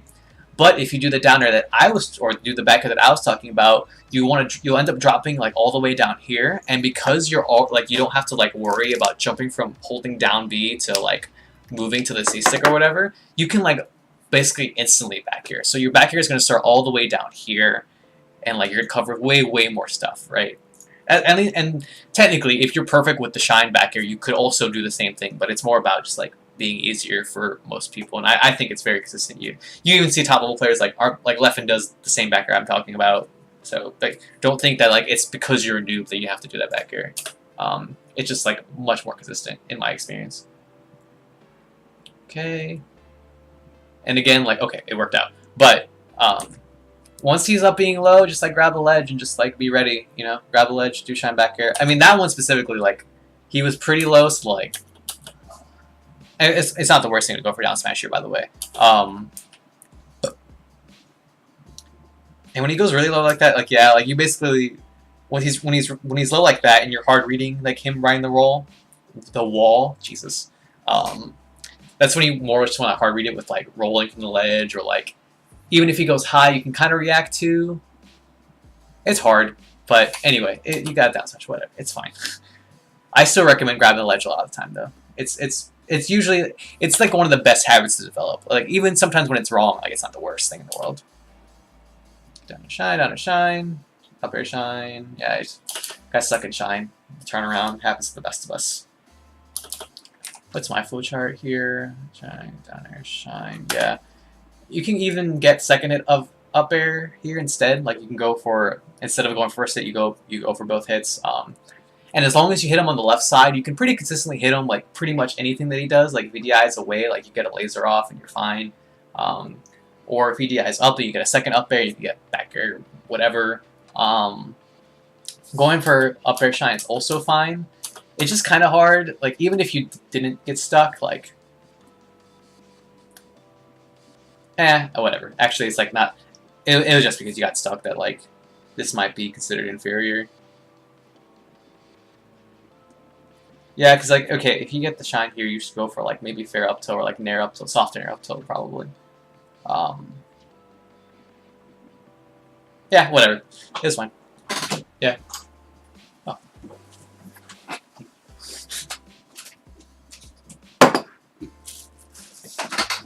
Oh. Yeah. The tree's fine. I just kind of have random beef with like single hit up air. I don't have a good reason why I hate it, but like I just hate it, so that's why I was probably trying really hard to like think of a different string for you to do. Dang, you're just a little bit slow here. Let's see what happened. Oh yeah, I think you just dashed back a little bit early, and again, it's like what we talked about earlier. Like if you commit to like right here, it's like, oh, like I'm reacting, like you almost try to cover like dash or tech in. So you're like, okay, I'm gonna cover tech in. Oh, okay, he rolled the other direction. I'm gonna try to cover that too, but there's just not enough time. In a situation like this, you just have to recognize, like, okay, I give it up. I'm just going to maintain center stage instead. You know.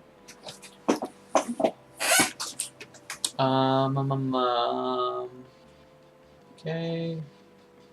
Yeah, here again. Once he's full hop in, just go for the dash dance grab or something. Yeah, the wave dash up tilt is just a little bit too slow. At least if you do it this late. The wave dash up tilt you did earlier as an anti-air was super early and it was super good, but like this one's like way too slow. You'll very rarely catch someone like that. Oh, you could hit him with down air, actually, I'm pretty sure. Oh, no, maybe not. Oh, it was really close. Yeah, but this is, I mean, we talked about this on Discord earlier, actually. It's like whenever someone does a approaching full hop as Fox, you can actually just full hop above them.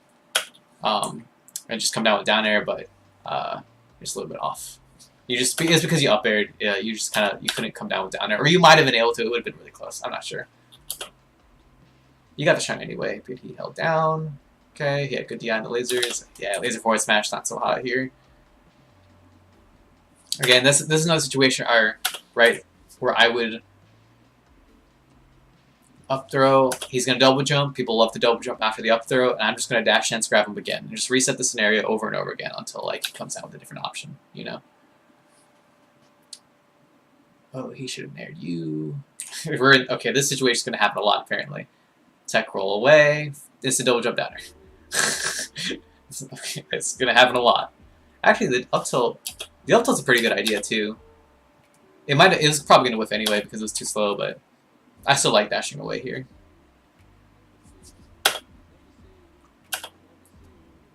Oh, damn.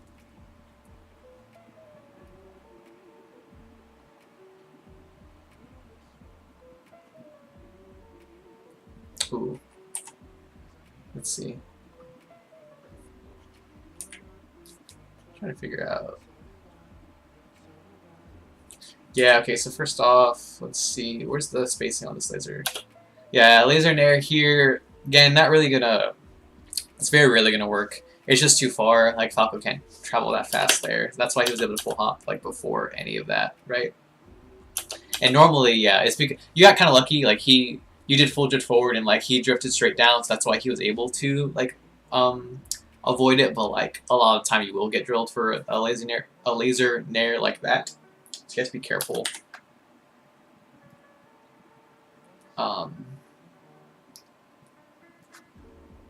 This situation was really weird after that. Like, see, like, I think, okay, that might have just been like a really like high miss, like jump cancel shine, or like maybe you were crazy and you're trying to read him full hopping or some shit, which would have been like, oh, that would have been absurd. But anyway.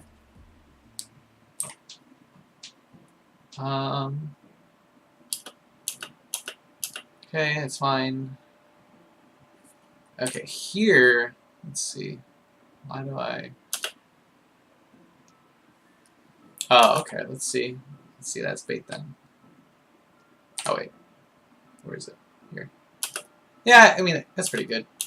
But again, this is a situation, actually. I'm glad you made me rewind. Up here, I'm double jumping. I'm coming down with the laser again. Because look where he is. Like, he's all the way over here. Not all the way over here, but he's looking for you to come down with this down there, right? So he can whiff punish you. And he was too slow. But it could have been even better for you, and you could have came down with a laser, and then now you start up the pressure again. Coming down with laser is really strong, especially on this stage. Is what I'm trying to communicate. So here, I do this back air, and I shoot one laser here. Oh, you did that. Never mind.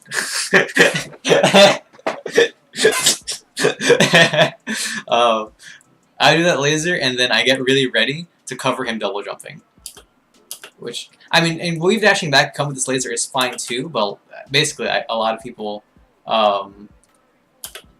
like, this is my hard read commitment shit. I do laser, and then I do a full hop down air, and a lot of time they double jump into it.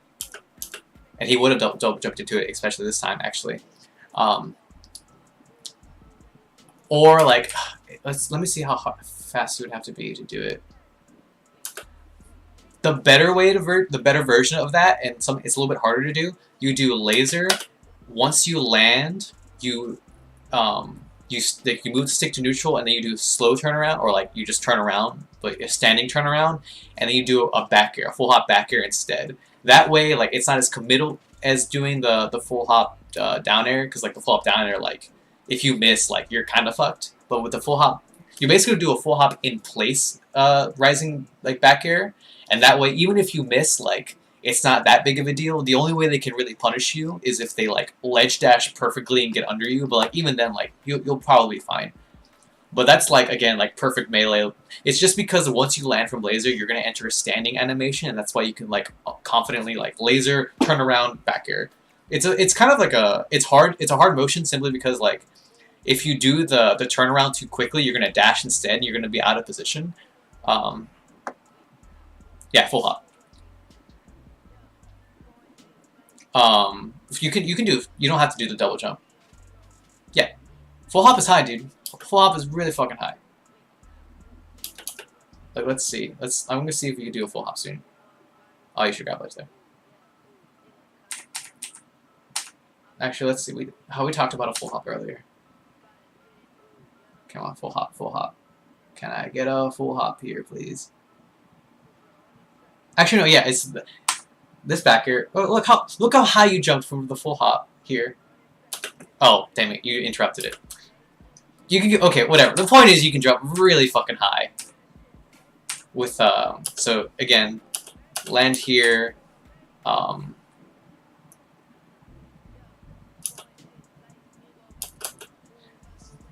Yeah, because okay, doing the full hop back here. Now that I look at it again, might not be super. Nah, it'll hit. It'll hit. The reason why it hits is because people double jump forward. Like, look where he double jumps. He double jumps and drifts forward. That's why you can full hop back here, full hop down near him, right? Even in that position. But yeah, if you're worried about the height, it will definitely connect. I'm pretty sure. Or maybe you want to do back here anyway. Okay, the reason why you would do the double jump is because you want to be above them when you come down with back air, because that way you're less likely to trade with hitboxes or whatever. But you can full hop. You can totally full hop. I would have to play out the scenario like in games to like really be able to tell you 100% whether you full hop or double jump here. I think I full hop here. If I'm down airing, I'm definitely full hopping. If I'm back airing, I might double jump. I'm not 100% sure on that actually. Anyway, all I'm saying here, super cool thing you could do is laser, turn around, full hop, or instant double jump back air. The hard read thing is to do the full drift forward down air instead. That's all we're going to do. Okay, we were keeping good stage positioning. Alright, we got the approach. Grab ledge there, shine back air, or like do the rising back air I was talking about. Again, going low. Hey, that's pretty close to what I was talking about. You still want to do the shine just our option coverage here because it covered that back air covered. Yeah, pretty much. Yeah, it covered like these angles, but it still would have lost these few angles over here or whatever. These like those are like really right up the wall ones. I think if you did a little bit slower, you might have been able to also cover that, or you can also again go for shine back air instead. It covers like a lot of them too. And yeah. Okay. All right, here. This is a situation I think you should go for this. Right here, full hop. Oh wait, you're out of position. Maybe not. Let's see.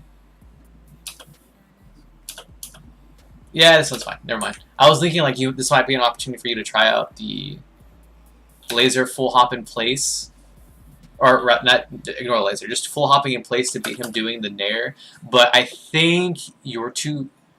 I think it would not have worked because he would have just hit you with the nair and you just would have jumped into it. It's actually better for you to back away in that spot. And yeah, here this is like some just melee shit you have to get used to, where if you hit them with down air out of the air like this and they're not going to tech it, as soon as they land, they can act. Right? That's exactly what happens. He lands and he can immediately dash and grab you. So basically, once this happens, dash away. You have to dash away or roll or do something. You just have to recognize that like you're now negative. And like you have to. And it sucks because you kind of not have to down air per se, but like doing the down air is good because the hitbox is good, and like hitting him with back air here would be a lot more like difficult. What the fuck am I listening to?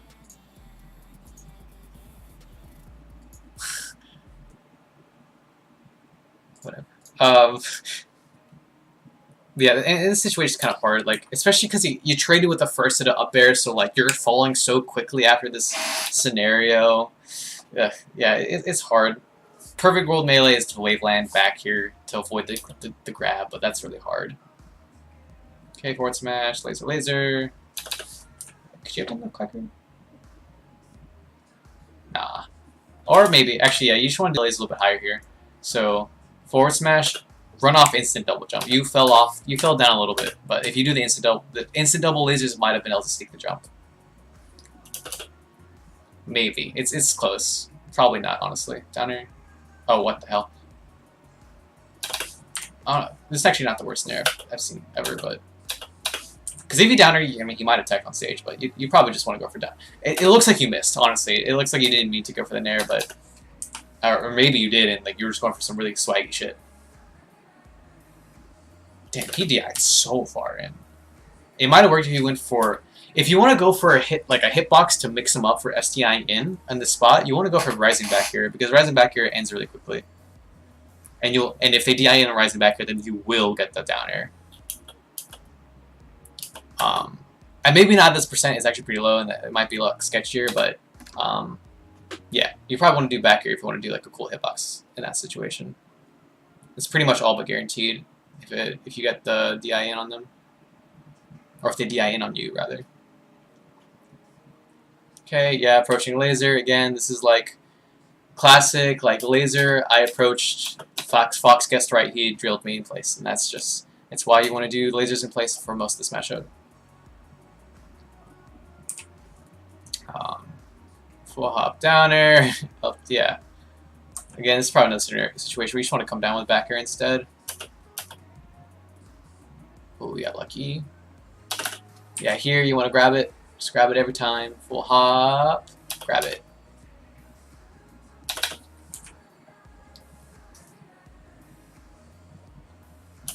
If you're really ready here, or not super ready, but like another thing you can do here, once you're like, if he's stuck in shield, like do a late downer. Just doing late downers in the spot's really strong. Like it's either gonna hit their shield or they're gonna get hit by it. You know, it's only weak to them doing it back here really early. But a lot of time once they see you jumping, they're scared to like act at all. So it's a good idea to do early or late down aerials here. Doing the coming down with laser is fine too, but I think that's what you did. Or it's either that you went for some crazy like empty hop shit. Oh, that's exactly that. That's actually exactly what you did. If you're doing an empty hop, like especially out of full hop to like bait them, actually, yeah, going for this is fine. Like you could have tried to like grab him like tomahawk or whatever, but baiting him with movement's actually really strong too. Yeah, like okay, this is actually a really good idea. Full hop, bait him into thinking that you're gonna hit him with the hitbox and then don't. And then dash away to bait him into like throwing out another hitbox, but you just wave dash back. Like you wave dashed in, or you dashed in and then try to wave dash away. But like if you just dashed here, this would have been a perfect idea actually. Baited him, got him to full hop out with back air, and then dash hands grab him. So this was again really, really, really good idea, but this is just like slightly bad execution, just slightly. You were totally right to land without throwing a hitbox, so that is some actually pretty next level shit. It's a good bait. Okay. Nice, back air, laser, laser. Yeah, you want to do the lasers basically instantly out of the double jump. You did them a little late. You're like in the double jump like animation for a little bit before. And you might be also that you double jumped really high up. Like you want to do, like you really want to be double jumping closer to like down, down here. And then you want to start lasering immediately because the idea is you want to use the lasers for them to fall into it, and then to force them to either double jump earlier, or they're going to double jump after getting hit by the lasers, or they're just not going to double jump at all because they're like really disciplined. But you're aiming them a little bit high. Oh god. Oh god. Oh, you weren't ready. Yeah, you could have dash attacked this one. That back air. You just like were a little bit scared too.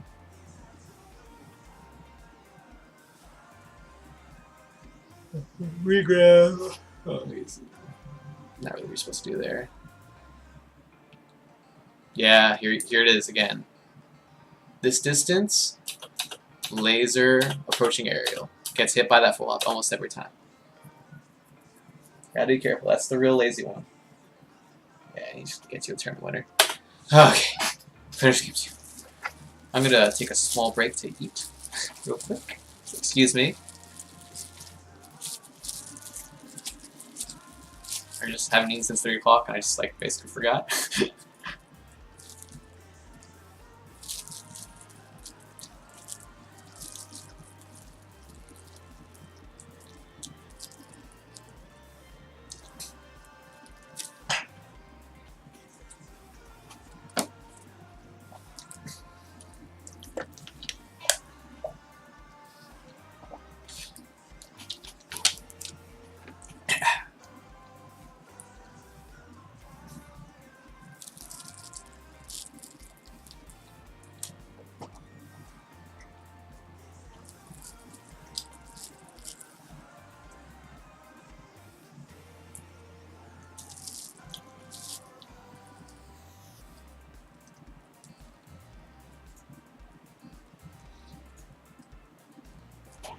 Yeah, no problem. Yeah, I'm it's almost my problem is sometimes I go like a little bit too in depth. In the end, I'm gonna try to like sum up the important points because a lot of time with these scenarios, like it's more important for you to recognize the scenario as it happens versus knowing all the answers to a scenario like as you see it happen, like I don't know, like not in tournament, I guess, or whatever.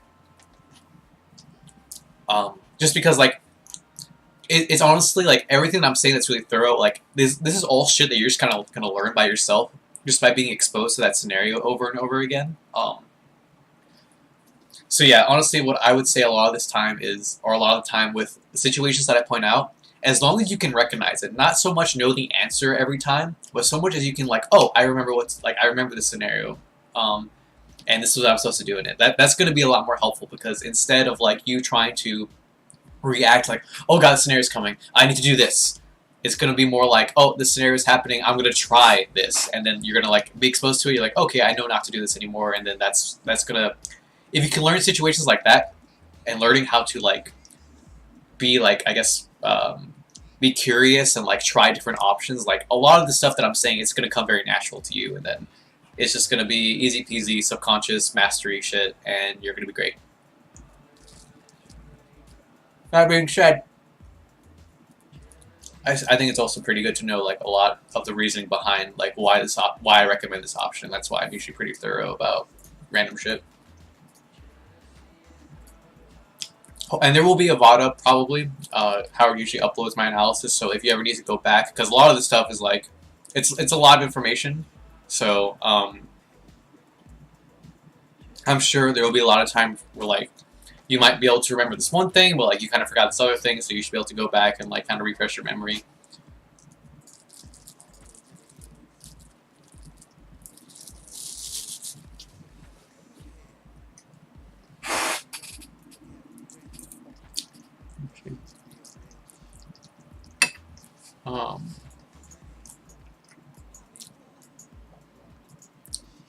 Really, OC is fun. God damn it! I can fucking win this stupid ass Icons tournament if I wasn't bad.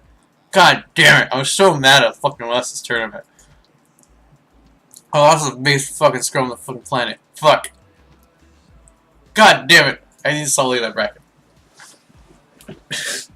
So mad.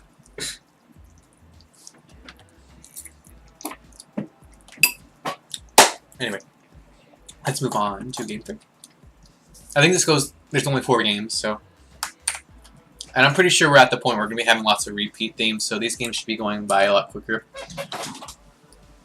I think I've been at this for like, what is it? Fucking, it's probably like about an hour or 2. My analysis ends up taking a really long time. Just because I'm like, oh, it does go to game 5. Fuck. Alright, whatever. It's fine. Like I said, there's going to be lots of repeat themes. Again, here it is. Laser cross up there. Don't work on Fernando. So I guess this is the important thing with this situation. So this laser nair is better than the laser nair that like I keep telling you is like, oh, he's just gonna keep full hopping it, right? So I'll like try to draw a little bit. Okay.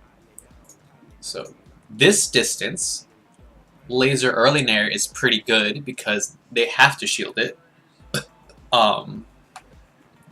And you know, if it's any character besides Fox, a lot of the time they have to shield it, and they either, or if they don't shield it, they get hit, or even if they do shield it, you get a cross up nair, and it's pretty safe. Doing the laser nair from this distance is a lot worse because they, is that it? Yeah, it's about that distance. Because they can dash back or they can full hop above it, and you know they can counterattack it, right? So that laser nair is bad for a different reason. But this laser nair, although it's good positioning and in general is a good option because Fox is bullshit, he will punish you for it. So it's not bad to go for this laser nair against a lot of characters, but against Fox specifically it is.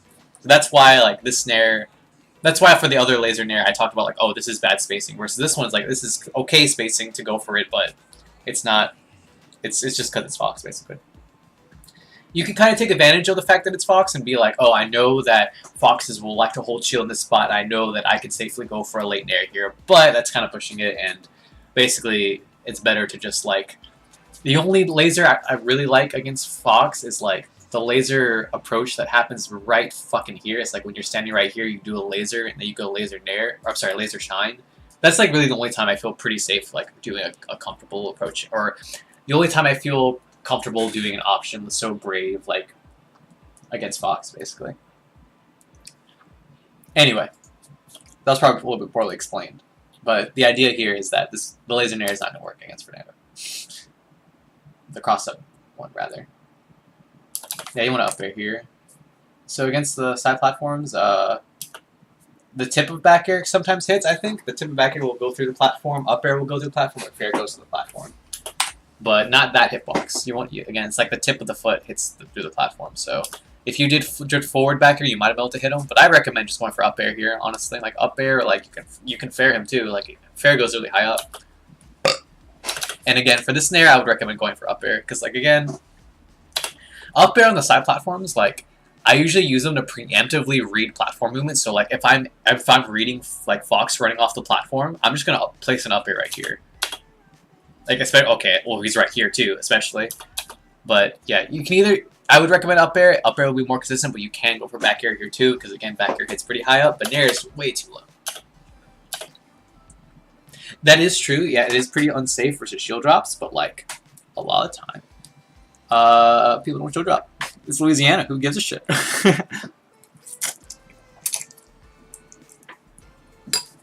And like what I talked about with the I don't know where they go. With up air is like if you position it really well, like you're actually gonna shield poke him a lot of the time anyway. So you don't have to be too scared of the shield drop. And like you have to also like kind of just you have to think about when you're using the up air, right? Because like you know how I just talked about like, oh, I use up air to read platform movement specifically. That's kind of a situation where you don't have to worry about them shielding too often. Like they can shield, but like pretty rarely you'll see that happen. So it's mainly about when you use it. So like if they're holding shield already, that's when you should probably be a little bit more concerned. Like, oh, I'm gonna avoid an option that like loses to a shield drop because they're already in shield. But like if you're reading a different thing, like if you're tech chasing up air, or like again, like if you're reading platform movement with up air, then you can be a little bit more brave and like, okay, I'm gonna pick an option that might not be so safe against shields. And also again, if you're really, really cognizant, like you can catch them, like you can catch their feet. A lot of characters get poked by the up air there. Okay, it's fine honestly. Oh, that sucks. Yeah, I would probably go for Shine Grab here. Wait, or... Oh, never mind. Never mind, you were fine. It's really hard to get anything off that.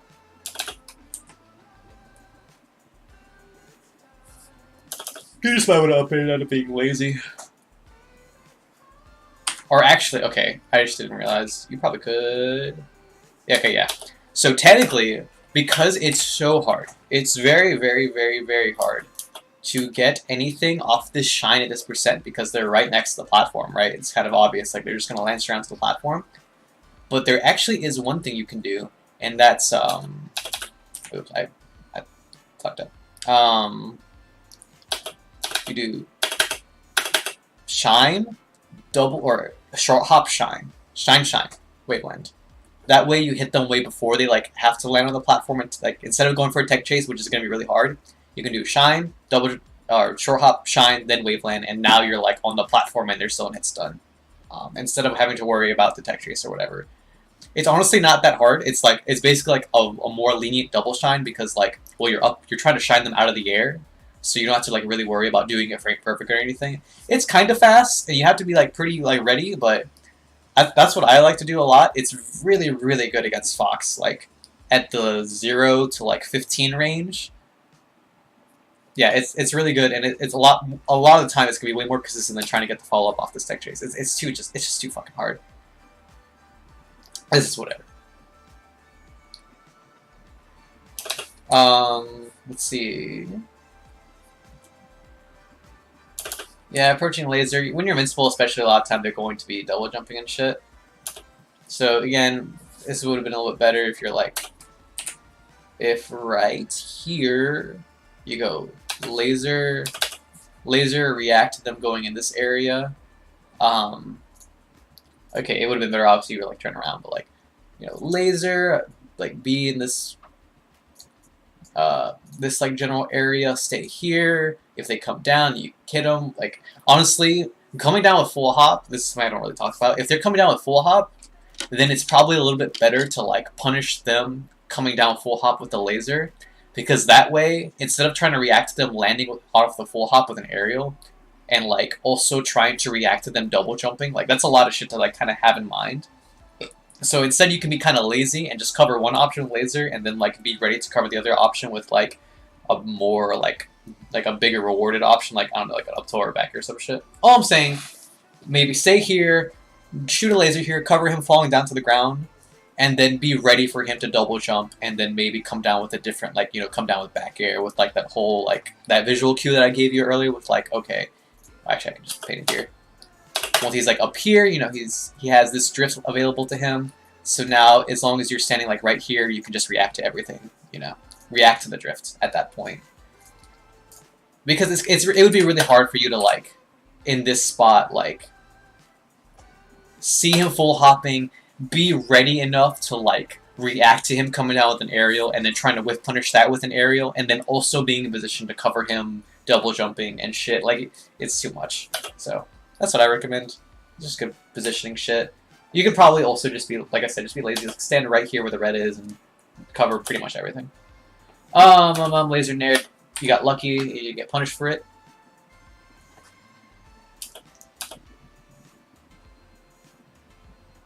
Forward smash. That was a good mix-up. Yeah, you have actually two options here. So, you go shine. You can go shine. It's your face went the wrong direction, but I think even if you, it's fine. Wave shine. Or did you double jump? Oh yeah. Okay, never mind. No, never mind. You're fine. I would only say the thing you could do is shine. You can up tilt here. You can do up tilt, wave shine to the platform, and then continue a tree there. Or you can.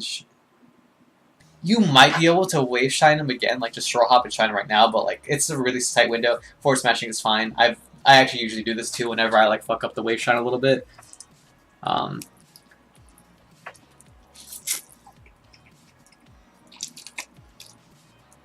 Excuse me. Hungry. Yeah, forward smash is fine. You might have been able to get more shit off of it, but like whatever. Probably not like even that worth it. Yeah. Yeah. Yeah, I just realized Battlefield and Stadium are like the best counter picks against Fernando because like of the ledges like being tiny like that, it makes it really hard for him to do this stuff.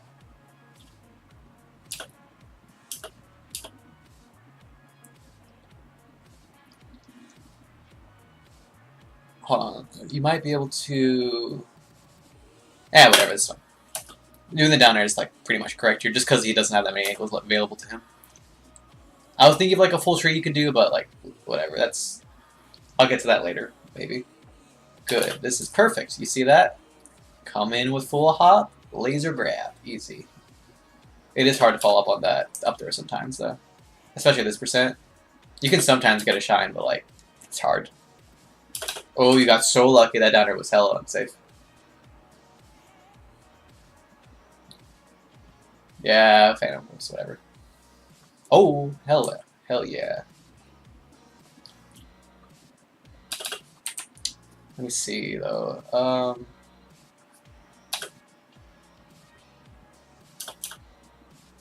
wonder if there's a way to guarantee. Okay, what would I do? Because like it's fine, like this is good. But there's a world where he doesn't double jump. I'm trying to think about the tree that would cover him not double jumping, or like what would be more guaranteed. You might be able to short hop down here, out him right here actually, and you would have just hit him anyway. I think it's close. It's at a low percent too, so it's hard to say.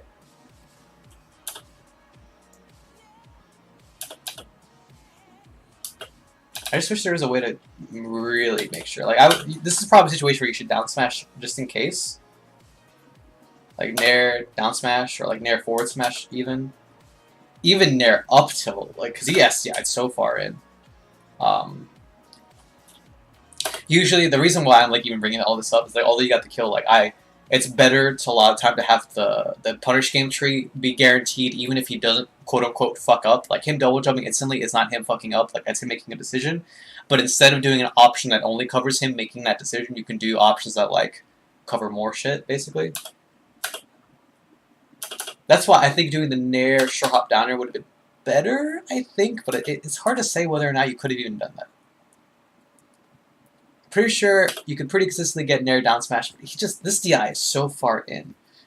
Like this is actually insane. He's behind you. Anyway, it's pretty that's a complicated one. So we're just gonna pretend that you just did the right thing and we'll move on. Good. Dang.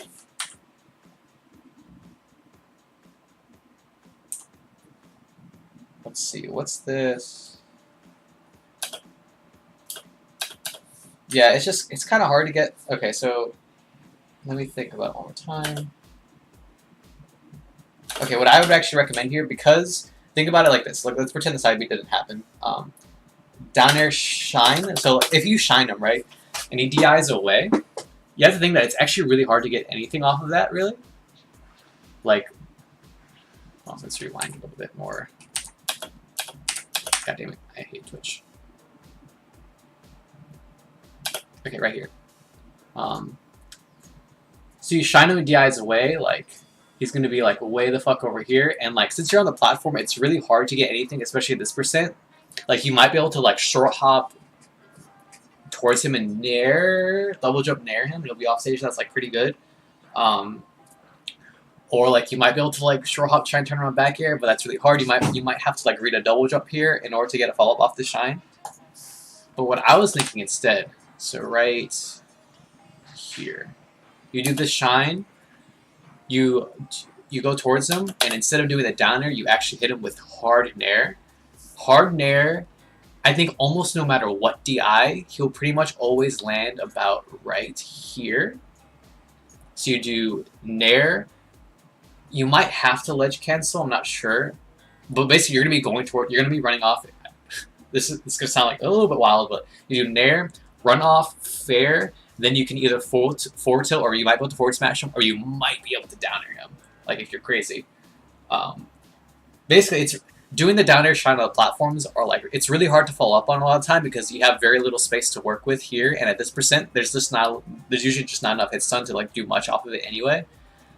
So that's why I usually like these trees where like I'm like nair, forward air, forward tilt, and now they're off stage, like especially down low versus like I'm really extending out there to hit you with a nair and you still have your double jump and like whatever, and now you're it still kind of ends up they're both off stage, but this doing the nair or the nair into forward air into whatever, it just does more percent too. So it's just another thing to think about. The important lesson to take here is that doing the down air shine on the platforms it's really hard to follow up on sometimes, especially at the lower percents.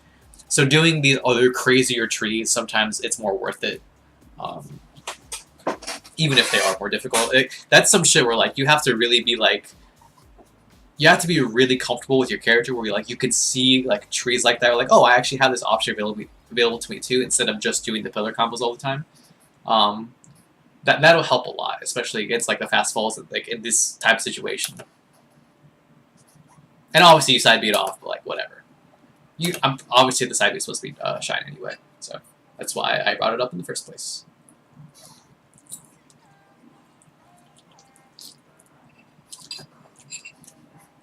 Away. Let's see. Okay, save the shield. Let's do this. 9. Okay, doing that shine backer is okay. My problem with it is that like the combo ends. Like this is your combo. Like that's it, right? Like you might be able to like follow up on it, but like even you realize like this combo is basically over. So I'm just gonna kind of concede it and just like move on to neutral. But here, laser, shine, waveline to the side platform, up tilt into back air, up tilt into like up tilt, up air, back air, down air, shit. You know, there's a big tree here in the making. Especially like if you get the shine right here, like that's the perfect opportunity to get the waveland and then go for a big combo. The shine back air is like ending your combo in back air like really should only happen when you're like when you know that there's no more follow up. But you just got to recognize that like in this spot especially like there's a big tree available to you, and you know you don't have to end it so early like this. That being said, you might be able to get something off this. Alright, shine back air. He DI'd so far up. Actually, the one thing you can do is run off up air here. Run off up air if he doesn't double jump. Or you might have to run off fair. He actually drifts pretty far away, so you might not even have that. Let's see. Maybe you could short hop up there. Or short hop fair. You probably have to short hop fair here. Yeah, short hop fair, short hop nair here. You could have continued it. It's like it feels like a little bit scary just because like he might be out. Like let's see, he's out of hit stun all the way over here. Actually, this is when he starts tumbling. That's when they're out of hit stun, usually. So let's see. Actually, it's not guaranteed if you go for it, huh? Yeah, it's scary. He could throw out a hitbox, but it's one of those times where like a lot of time they're not really like trying to throw out a hitbox as soon as they fucking can anyway. So you could have gone for fair, you could have gone for nair or something. Fair especially because fair hits like really far away from you actually. It's like kind of disjointed. Saying it's disjointed actually might be wrong, but like it hits far. Is the point. Anyway, what I'm really trying to say is you should probably have gone for the wave shine onto the platform instead of going for the shine backer immediately.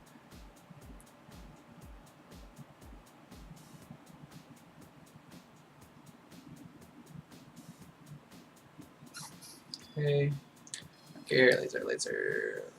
Oh, got him. You SD 3 times this game? Really? See, normally when people preface a game like that, they usually just like lose. So I'm like pretty surprised that like.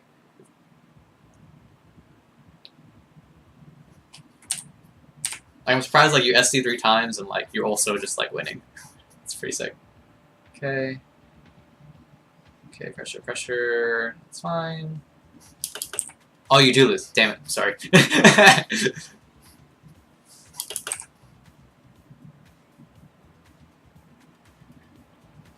Down air was interesting. Like, dude, it's like it's a pretty decent mix of like you're not like prefacing it with a shine or anything, but like, eh. Let's see. It would have been better if you did the Darren's place. Yeah, actually, you would have caught him if you did Darren's place because he was dashing in.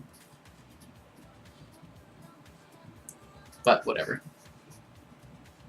Oh, we got lucky. We're seeing this a lot. You're in the corner, rolling, instant double jump down air. Like, it's fine, but like, it's shit like this that will get you killed, so you have to be careful about doing it every time.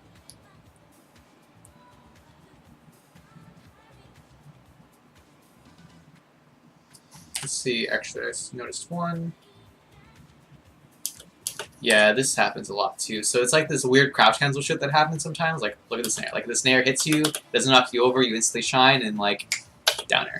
And people are usually, he didn't grab you for it, but a lot of people usually will. So you have to be careful about like, again, it's just kind of like a habit a lot of us have. Just be aware of it. Just be careful, like, not to always go for shit like that. Okay.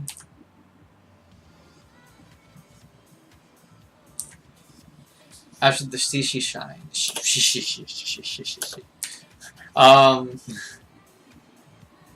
Let's see. Oh, I passed it by. Let's see. What would I do here?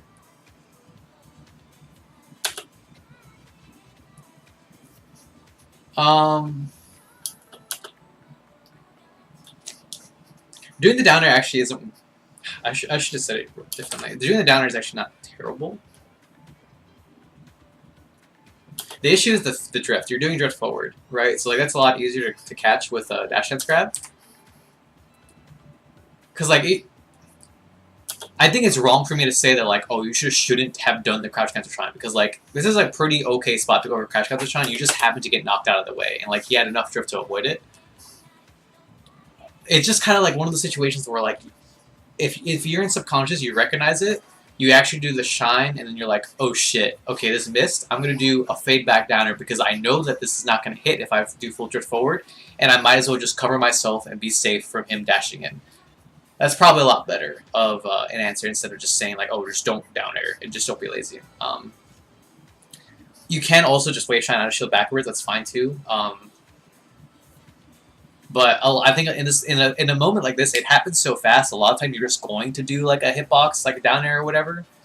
So I guess I would say what you probably should focus on is doing the fadeaway down air. But if you're really ready, you can wave dash out of shield or wave dash out of the shine backwards, which would be better, I guess. But you know, it's just hard to say if you can really recognize that as the moment happens. Like it's really quick. That being said, you definitely don't have to do these other down airs. The one that happened right afterwards was like not the best, and he was ready to just full hop to place. Okay, catch up the corner. Yeah, committed to the up tilt though. Yeah, up tilt got you killed there, or got you hit rather. Yeah, you have to. I would definitely just say like against Fernando, like he's just gonna hold chill. Like you can laser grab him all day. He might full hop a few times, but like it seems like he's really committed to holding shields after the lasers.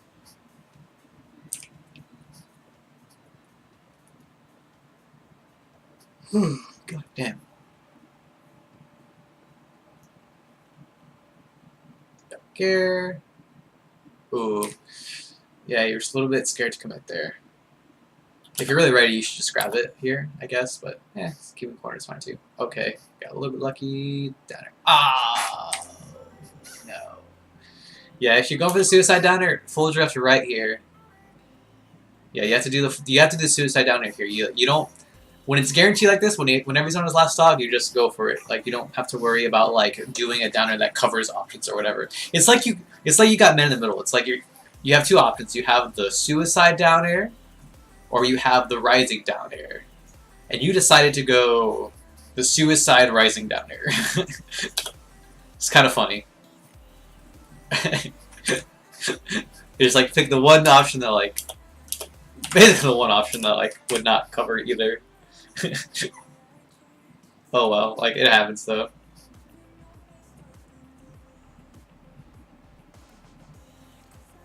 Oh no, Dare from Ledge. Yeah, this is like kind of a this is kind of a moment where like you can kind of like just bully a player that like has like a bad habit of doing this, where like they grab the ledge, just like dash dance outside the range of down air and like grab them. That happens a lot. Like a lot of people who like don't ledge dash consistently will like get fucked up for like just constantly spamming down air from ledge. And you can get used to it. Like you can even charge forward smash it if they keep doing it.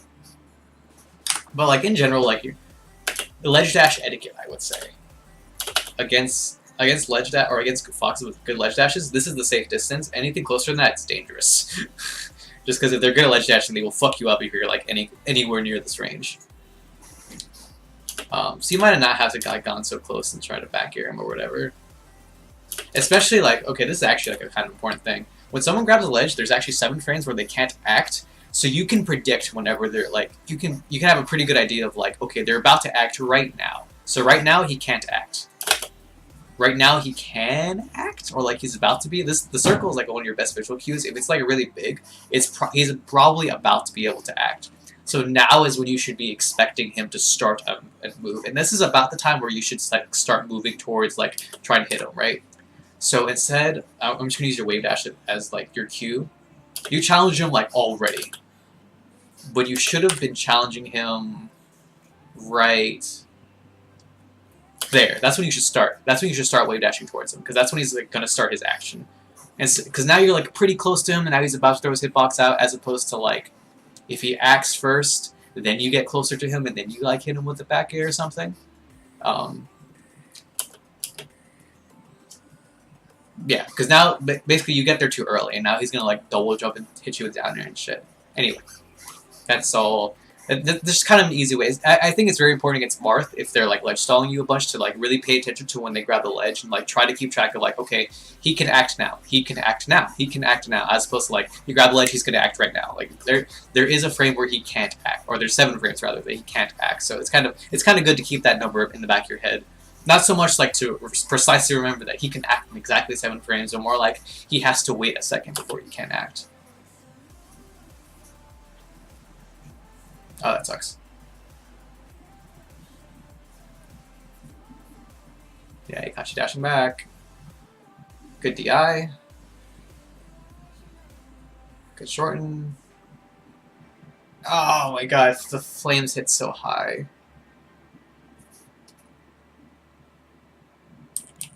It hits so high. It's not your fault. Okay, let's see.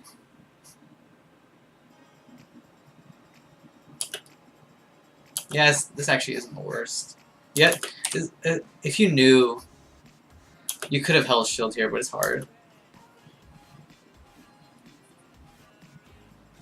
I would have liked you coming down with laser after this full hop, though. Here, full hop, we'll come down with laser. Instead of double jumping, and now you got hit, and now it gets shortened. Yeah, that sucks. I honestly don't. I actually like grabbing a ledge here, but you know, the flames happen to hit you. Basically, is what happened. And then yeah, here this is again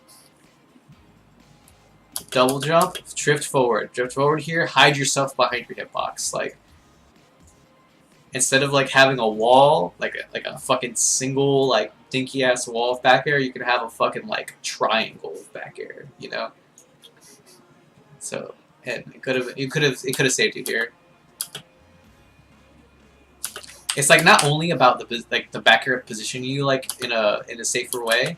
It's more about like the positioning that he needs to be in order to punish it, right? So like, so he hides behind this. Like he's avoiding this first wall, and he's gonna position himself right here. So if you're all the way over here, he can't hit you anymore, right? So that's kind of why you should do it like that. Plus, if you do full drift forward and he's all the way over here, you can safely come down with laser. So just a way to kind of improve in situations like this.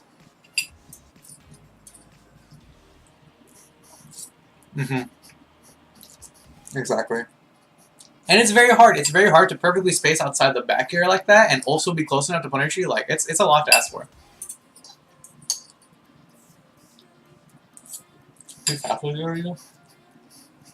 Damn. All right, this is a different matchup.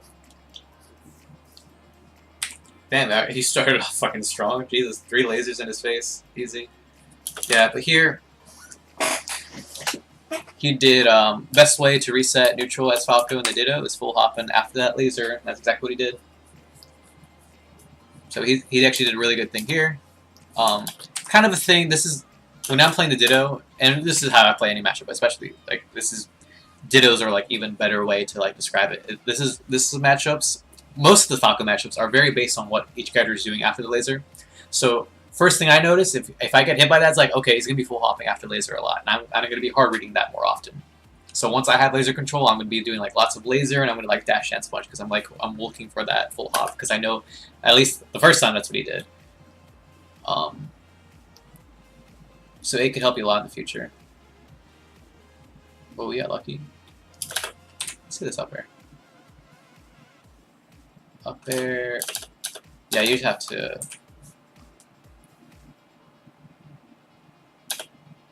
If you're crazy, you can get a fair off that, I think. That's what I really pay attention. Yeah, if you're... Oh, God, that's pretty close, actually. You had good DI on it. I want to say you could. Nah, you can't. I don't think you can. I do like going for up air here, though, personally. That's one of my favorite moves to go for in a situation like that. Okay, back here. Good follow-up. Yeah, that's awkward. I definitely feel you on, like, oh my god, he lasered. He's right in front of me. I'm scared, you know? Like, that just happens, and you just try to read him. Full hopping out of the corner, but he waited for you. Well, fair was a bit risky, but whatever, it worked. Yeah, come down with laser here. Again, much better for you. Instead of come down with down air.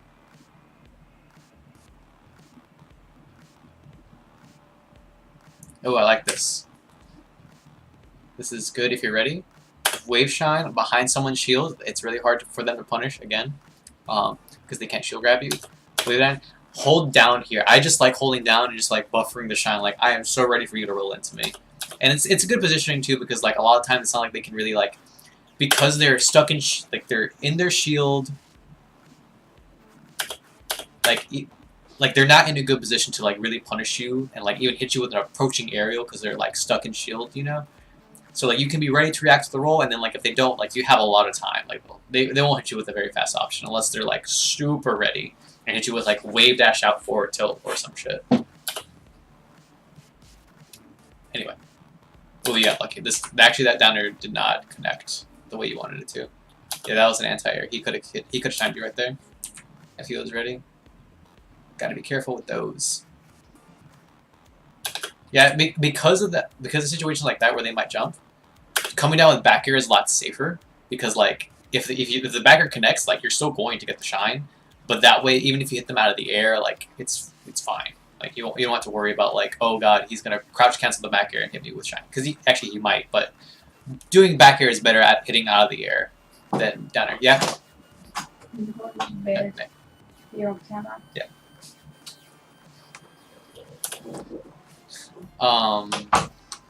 Forward air here. Forward. Yeah, sure hop forward air would hit here, I think. Doing lasers are fine too, honestly, but pretty sure you can forward air here. Forward air and you'll barely ledge cancel. You might be able to nair too. No, you have to forward air for sure. Let's see your laser positioning. It's fine. He just happened to double jump in a really good spot to beat you. He did a delayed double jump, which is it's like the answer to the situation. He just seemed really comfortable here.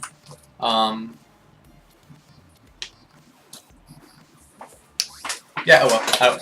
I would not really kick yourself for that. Like I think you did find double jump, or you did find laser timings. Like you would have hit him with the laser if he instantly jumped out of his stun, but he was ready. Can't be too mad. Plus, you get punished too hard for it anyway, so no big deal. Yeah, like see, right when he got hit by the laser, instant double jump, or like full. It's like basically the same as full hopping. He was looking for that, and like you did approach, but like he just happened to not come down with hitbox. So like you have to be careful. You have to look for that option. You seem like kind of hard-rated right there, like going for the your own instant double jump. Oh, you can get a second up air here. Up air, up air, up air.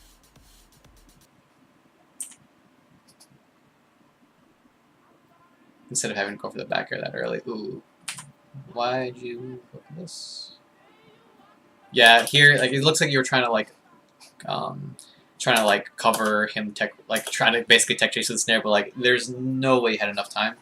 So, again, a situation like this, I'm just hard reading shield. I'm just going to do a late nair if I'm doing any, like, aerials at all, and I'm just going to hard read him. Like, I'm just going to pretend he's, like, definitely hold shield. Definitely. And just go for a late nair. Ooh, nice. Ah, that sucks. Oh gosh. What's this still going to go for? Yeah, you don't have to double jump there, I don't think. I mean, actually, I can see why you did, because you just want to get your apex faster to like get to the ground quicker, but yeah, again, you want to do the late aerial. Or, I mean, I guess you like we were pretty confident that like you were going to be able to hit him with down air before he was finished with the animation or whatever. So I don't blame you. Actually, it wasn't that bad, honestly. Just because you just didn't know, and like honestly, I don't know the timing of when rapid jab ends either, so I don't really blame you.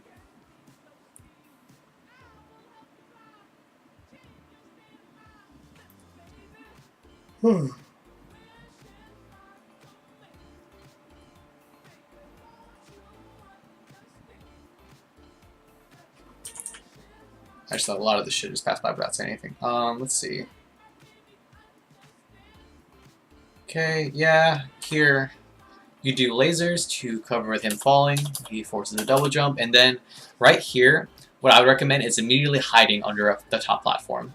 Like, a lot of time, what people will do whenever they're coming down, especially when you're on a platform, is they're just going to aim for where you are right then. So one way to quickly like get out of the way is just to hide under the platform as soon as you can. Like either shield drop through it or like run off of it. So like right here, I would run off to the right and just like be under this platform. And that way, if you were to come down with this down air, I could just punish him immediately. It's a way to force a shark, right? Because he's just it's basically like they treat you as if you're going to stand still and just like take the hitbox, or like maybe they're going to expect you to try to anti-air it. So instead of doing that, you can just miss, like you can basically whiff punish it.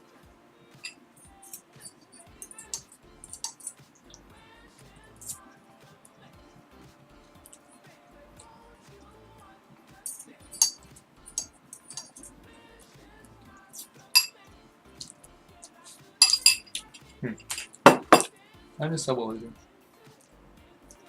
You fast fall. You can't fast fall this laser. You want to get both lasers out. You do laser and then no fast fall second laser, and that's how you get the. You could have gotten a laser shine right there. It's kind of weird. There's a lot of things in this game that actually are a lot better if you don't fast fall them. It's kind of weird because in the very beginning you are taught to fast fall like as much as you can, but fast fall has its own applications with like, and a lot of the time it is better, but like there are certainly a lot of situations where it's actually pretty okay to not fast fall. In fact, it might even be better to not fast fall. Such as that double laser. Okay, got him. Ooh, you were a little bit slow. I think it didn't matter though. Oh, okay, that was close. Down air, forward smash. Oh, okay, I was surprised you didn't go for it. I actually don't normally forward smash in that situation either. I do cover tech roll in here though. Like I usually just like use down smash, or sorry, dash attack. Ah, dang. Let's see. Yeah, you just had a dash tag in between the. You can dash tag in between like, the 5 lasers. You can up tilt. You can shine it. I'm pretty sure you can get like right under them and shine it. I'm pretty sure in this situation you would have to dash attack. Yeah, I'm pretty sure it would have worked. Pretty sure. Not 100%. I actually have a hard time punishing 5 lasers myself, so that's why I'm not 100% sure. Oh, you got lucky. You got lucky. Okay, good. Yeah, this is actually a pretty good position. This is actually one thing I like to do sometimes is your back turn and shield against Falco laser is actually pretty good. Because like, let's say they laser your shield right here, and then they try to do approaching nair. Having your back turn lets you do the back air like super duper quick, and like since like the tip of the hitbox will be like right in front of their face, like it'll actually pretty successfully like hit them basically. Because the same idea what happens here, except like just pretend that he shot a laser right now, and this is what happens if you instantly do the back air. Like you do that. And the laser makes it to where like you have to do the back air a little bit later, but like if they're far away enough, it's pretty fine. Is there any way to? Yeah, okay. You just wasted movement. It's because you did like you went backwards and then wave dash back and then draw hop. You could have grabbed the ledge a lot quicker than that, basically. The way I grab the ledge, this is again pretty complicated, and you don't have to do it like this, but I do approaching laser, and like I talked about earlier, where you do the approaching laser, then you like turn around, and then you do like the full out back air. Instead of doing the full out back air, you turn around and then you just double jump back to the ledge. If you're really, really good at it, you can full walk. So you can laser to... oh no, you already have momentum. So you do the full drift forward laser, and then as you land, like I think within like the first frame or so, you turn around, and then you keep all the momentum from the laser shit, and then you like fly forward a little bit. It's a really tight, it's a tight like execution timing, and if you fuck up, it's actually pretty bad because you lose like all of the momentum. But yeah, if you can do it, you can grab ledge real quick. I would definitely recommend that if you can't do it. I do it all the time. Oh, I should laser, or you should try and grab here. That was a much later nair than normal, so that's good. I'm pretty sure that was safe, as long as you fast forward. Nice. Dash, chance, grab, full hops, and then accidental standing laser. That sucks. If you're really ready here, down air, back air. Down air, ledge cancel, back air specifically. Down air covers them jumping, back air will cover them staying in shield or jumping again. It would hit. But again, that's just some, okay. If you ever get frustrated with ledge cancels or like not being able to do them, don't worry. I swear to God, you will just develop it over time. Because when I first started to really try to ledge cancel, I like wanted to throw my controller every time because I just couldn't fucking figure out the spacing of it at all, and I would keep missing it. It would piss me off super hard. But I promise you that with enough time, you will just pick it up because it just takes some small like it's just experiment or experience shit where like you just need to like be there and just keep doing it over and over, and eventually you'll figure it out. But yeah, here definitely down air, ledge cancel back air.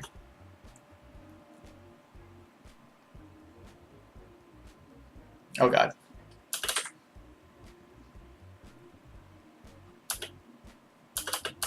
Yeah, once you're up here.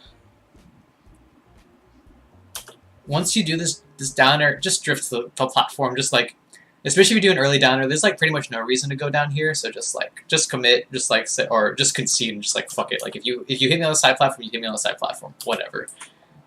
Let's see, why'd you do the down air in the first place? Oh, you just tried to hit him, yeah, you were way too slow.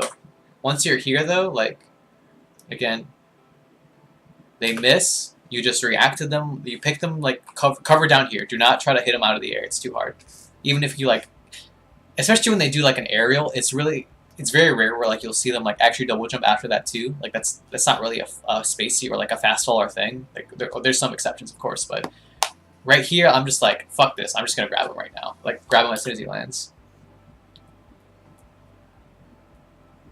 Or laser or whatever. He actually auto cancels the nair, so you might have to laser. Okay. Actually pretty... Yeah, this is the right percentage to go for the downer. You use the downer too early. You should keep in mind, this is like the #1 golden rule. When you're hitting a downer from all the way up here, you want to start the downer as you're falling, not as you're rising. That was barely at your apex. If you did the downer a tad bit later, like you want to fast fall first is like really what I'm saying. So you can hit him with like basically your chest with the down air. Or like you can just go a little bit higher up, basically, I think, is what I would do. How would I... Okay, hold on. There's like a one way to do it, I'm pretty sure. To like guarantee. Yeah, I think if you just waited a little bit, you could have fast fallen down at the same time, you would have gotten the shine. But because you did the downer too early, he was able to get out. Ooh, that laser is not safe. I would do double back air here, honestly, if I'm you. Like, the soft back air, and then, like, because they don't fall over, a lot of times they'll jump again, so you can just back air them. You can be fucking sniping them with back air. Back air. Ooh, yeah. Okay, here. Let's see. Shine. You can do a back air. I actually like up airing here. Up air, if they DI up air, or back air, or whatever. If they DI away, then, like, that's definitely a percent where, like, you can pretty consistently get like up air, and then like you can get like a forward air, like a short hop forward air, or like if they DI really far away, then you might have to laser. But like I just personally like up air here. But if you do back air here, then you want to do back air. One really strong option is, so when they're in this position, you'll see this a lot more like on Battlefield top, like side platform shit. But throwing out a nair right here is so good because like they either jump into it or they get hit by it. Like there's basically no middle ground. Like they get fucked by this nair. So if you just start the nair all the way up here, and it's gonna be a soft nair, like no matter what. But like whatever, it's basically like a guaranteed one. And especially if you take their double jump, it's really good.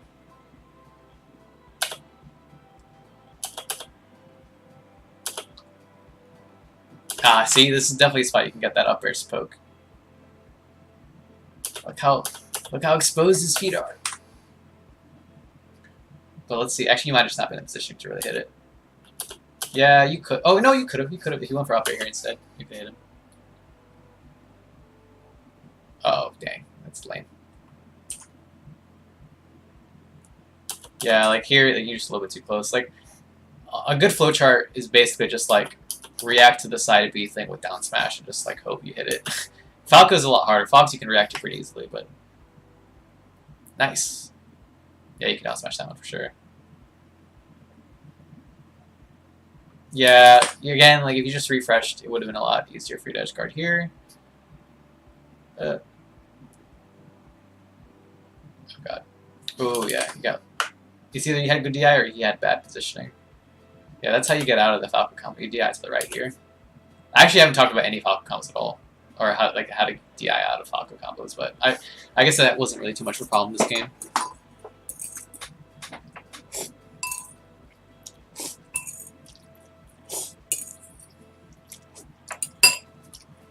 Fountain. Why open mine? Surprised you didn't go Yoshi's. Hey, you put a double laser there. It's pretty much. This is the first thing I talked about.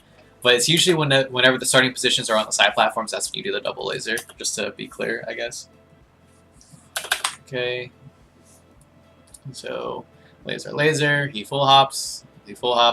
Okay, this is a good timing on the snare. Again, like you want to land, basically punish the landing with it. So doing the snare is pretty good. But I think honestly, I haven't really said it enough, but like once you get on a shield, just start. I would say invest time into multi-shine shit. This is actually wrong. Oh, it's so lucky death. But yeah, well, you should actually invest a lot more, like in double shines or West Ball shine, whatever type of shine you have to do. Do multiple shines.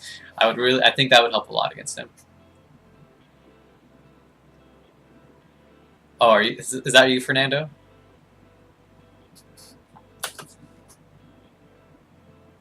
Well,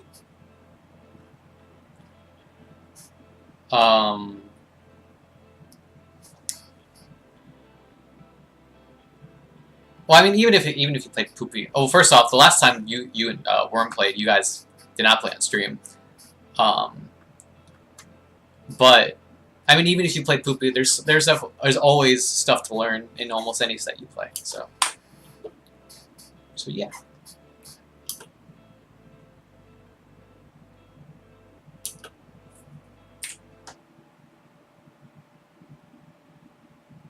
I mean, this is the last time you played. This is the most recent set.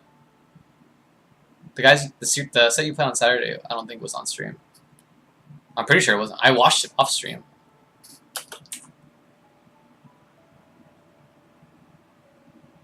Oh, before this one. Okay, let me finish this one. Let me finish this one, and then we'll move on. And maybe the next time I do analysis, I'll do the other set. We'll see. We'll see. But yeah, again, here, I would like to see double shine or multi-shine in some form. Cross-up nair worked out for you. Let's see how close you were, though. Like, you can get away with cross-up nair when you're this close.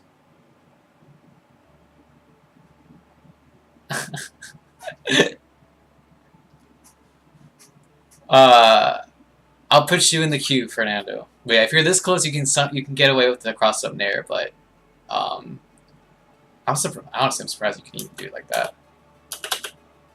Oh no, I think he might have just fucked up the China shield. I don't know. I think even then you might have gotten punished. It really sucks trying to go for cross-up nair against Fox. I'll have to do some more testing myself to figure it out. Or I just won't do it and I'll be lazy and I'll just tell you that it won't work. Oh, it sucks you win. You could have down air here, I'm pretty sure. Oh, no. Word.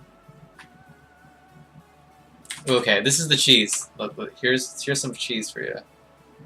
Grab, back throw. If they DI in, you get a guaranteed regrab. So you can go back throw, then forward throw, and then forward tilt. That's the biggest cheese Falco has on like the spacies, and it actually does work like pretty decent amount of time. So keep that in mind. The back throw cheese is like not something you should like forget. Could you have done a better hitbox here?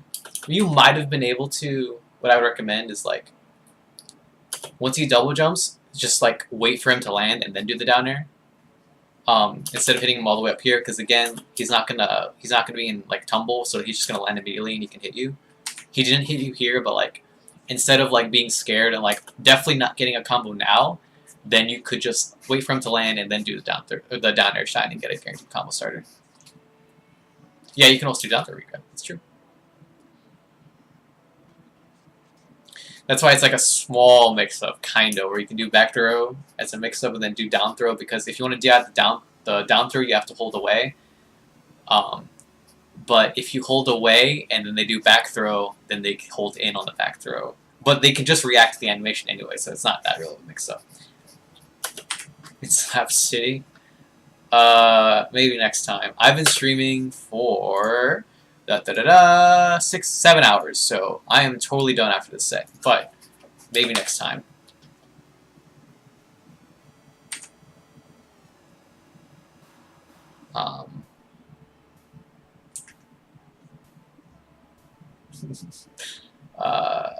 Yeah, I sometimes go for this down air too. It just seemed like you're out of position. You're just like trying to like, you didn't mean to like short hops. You're like, ah, fuck, I have to double jump down air now.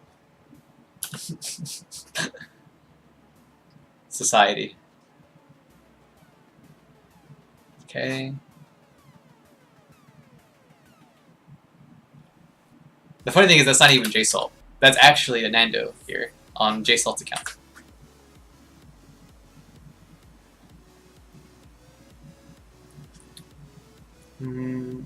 That sucks. Actually, let me see. I don't know why I instinctively think. Yeah, you want to run off and laser here. For sure. It seems like you just did it like a little bit late. You meant to, but... Yeah, you want to start your laser like right about there. Down in? Yeah. It just... You might have to down smash, but honestly, like, it just sucks that Nair happened to miss. I think it's because... Yeah, you drifted forward. So the way that Nair works is you drift backwards. If you drift forward, then basically your hitbox... Your hurt box gets exposed, but if it's backwards, then it gets hidden behind the Nair hitbox. Fun fact. Yeah.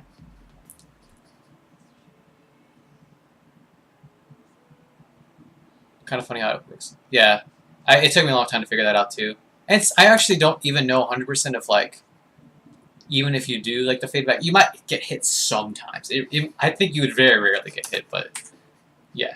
Anyway.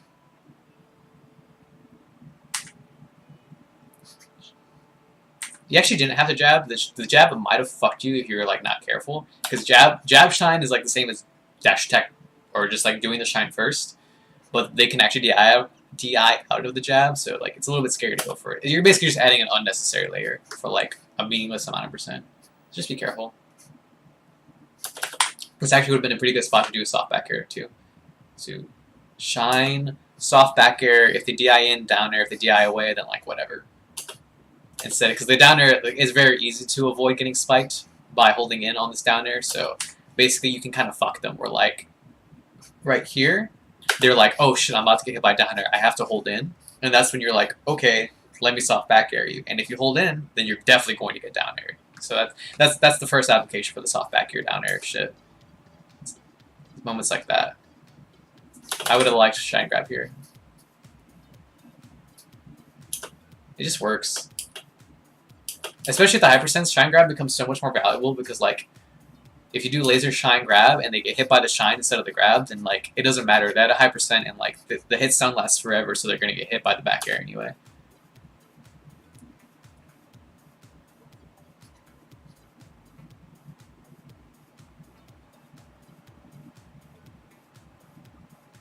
Okay, got him this time.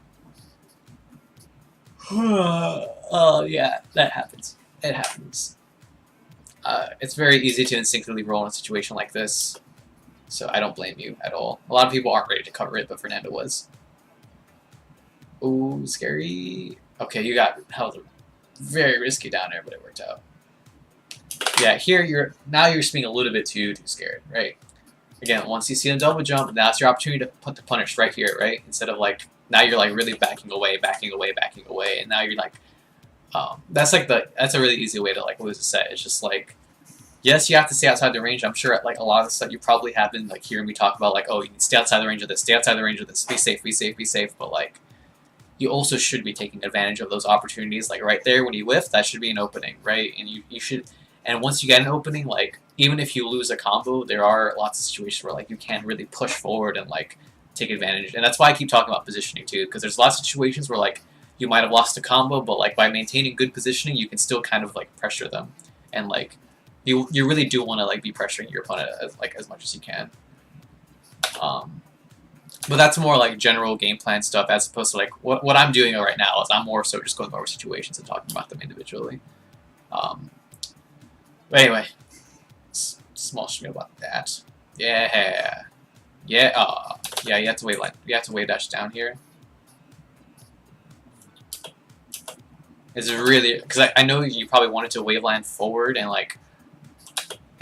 wave land and then double jump wave land to the top platform, but like the angle you have to hold to get this wave land is so tight that you just have to accept that you have to wave dash down here. It's way too hard.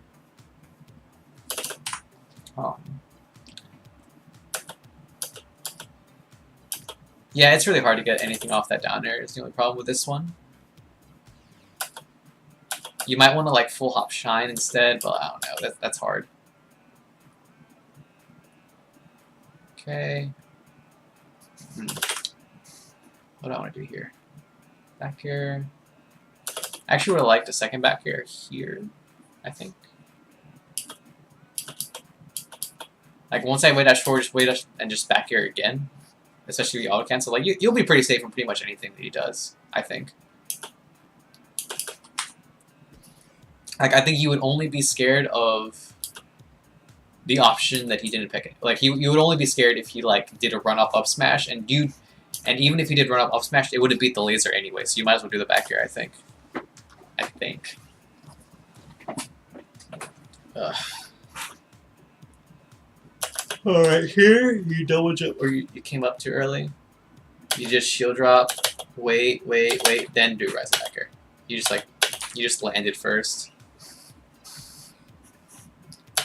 It's kind of what I talked about earlier, like on Stadium, where like I said, like, hey, a good strat, like to bait them into like landing on the platform with an aerial by dropping and then like drop through and then rise, like punish them for missing you. Against holding shield, that's also good against full hop. Against holding shield. Yeah, it's laser dash dance in front of their face. Yeah, I would say it's like doing spamming laser dash dance or dash dance is your best bet because especially if you're outside the short hop range, the short hop aerial range, you can basically just react. Yeah, that's probably what I would just recommend. Like doing a laser, spamming dash dance. If they full hop out, then you punish them. You can do like. You can either, like I've been saying this entire time, like you can dash dance grab it, or like you can do a auto cancel back air, and like you'll probably anti-air them with it because Fox doesn't have a lot of drift in that spot anyway.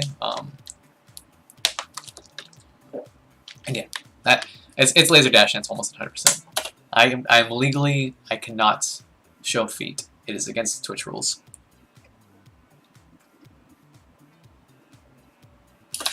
Oh god, this back air was sketch.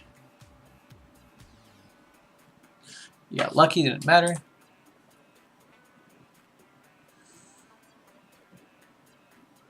Yeah, laser early in there. It don't work. It don't work. At least at that spacing, it don't. Actually, really? At that spacing, it didn't? Hold on. Damn, this game's mean. Even at that spacing. That's fucked up.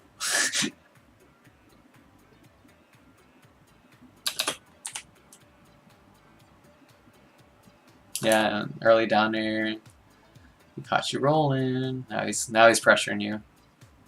Good. That was really good, actually. Oh god, no. Oh, I've been there. I've been there where like you're in position and you just fucking you don't grab the ledge and it sucks. Yeah, I will say you're definitely playing against one of the best foxes in the state to specifically practice against China Shield. Fernando does the most consistent China Shield out of pretty much anyone. Like even like Skittles and Jeff. Like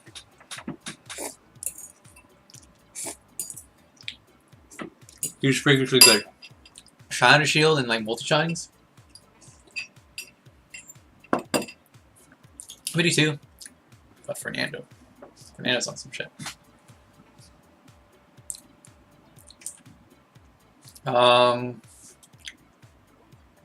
Yeah, good. Yeah, I intersect thing down here.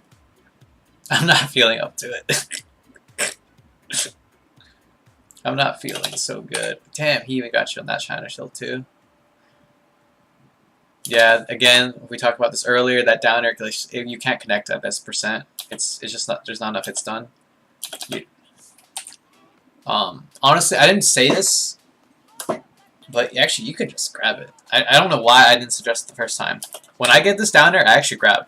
I don't know why I told you to dash back. I mean, sometimes it's good to dash back, but like here, down air, grab, because they always shield. They always shield. What the fuck? What song is this? Caravan, yeah. Shine grab. Oh, that's actually better. Do that. Shine grab's sick. That's a really good idea, actually. Well, I guess I did think about that the first time. It's been a long day. Forgive me. Okay. Down air, shine. Yeah, full hopped. Just, again, like you got up from a shine. We talked about this too. Got up from a shine, instantly did the aerial, you know? Yeah, that down air from ledge, also really unsafe. Gotta be careful. Gotta be careful. Ooh, here. Now this is a good one to learn. I'm glad Fernando finally did this one. If you're playing against midi all the time, you will also notice this, and this is a good one to recognize. Full hop into the platform with an aerial, drop through with an aerial. This shit happens all the fucking time. So once you're here, be ready for it. Just immediately, what I like to do is just, yeah, a lot of times they drop straight through, like downward. So what you do, this is a tight spacing, but you stay right here, and Fox can't hit you. Fox hits you right here and like right here. So if you can dash dance and stay right outside of it, honestly, actually, wait, let me draw a better one. Fox hits you like right here. Like that's where you have to stay. If you're out here, you'll be safe from like the situation. You can get the grab almost every time. You can also run, like it's scary to run under it. You can run under it, but like it's a little bit, I think it's a little bit harder. So I like just staying in this little zone there. I'm not gonna draw Willie's Willy. Good deep breath. Could have dropped down with laser. Dropping down with laser is broken. It's actually hard though.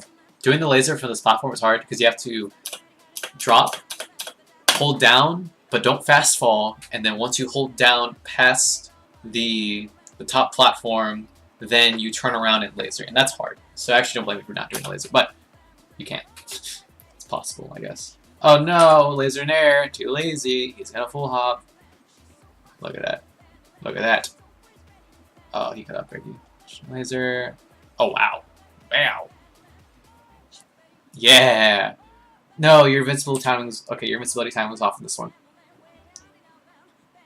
Yeah, look, now you're kind of at risk here, but you did the turn around downer, so it kind of saved you from even if you weren't invincible. But yeah, let's see. Could you do double downer here?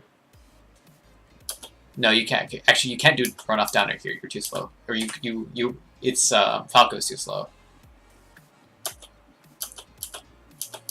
Yeah, the jab you just did it obviously way too early, but jab is more like, yeah, jab is more like when you're trying to cover a fastball. If you're picking a standing option, you should pick forward tilt. Forward tilt is like the most safe because like it's fast and it lasts like a little bit longer than jab does. And it sets up for a second edge guard as opposed to jab, which is like It's really, really fast, but it lasts very, very short amount of time, and it doesn't really do anything, even if it hits. The best option is to down smash or to forward smash, but like forward smash can sometimes it's really easy to like have them like land inside you, and then you get a bad hitbox of forward smash, and it's also just easy to miss because if you guess wrong with a fastball versus a no fastball, then you're going to definitely miss. Down smash is kind of on the similar boat, but down smash, the good thing about down smash is it just kills you 100% of the time. So yeah, it's well honestly this spot's hard. Oh, he did a walk. Yeah, laser grab's good. Yeah, do it again. Yeah, fuck it. Yeah, actually, doing the down smash isn't terrible either. It definitely like it sucks if like if they do tech side B, then like it does suck, but like sometimes it works. It definitely sucks if you miss too. Let's see it. Oh yeah, you gotta hold a shield. This on the contrary. This is basically why like. In this spot, when you tech roll, like how I always been talking, like, oh, you get up from a tech roll and then you immediately do in there.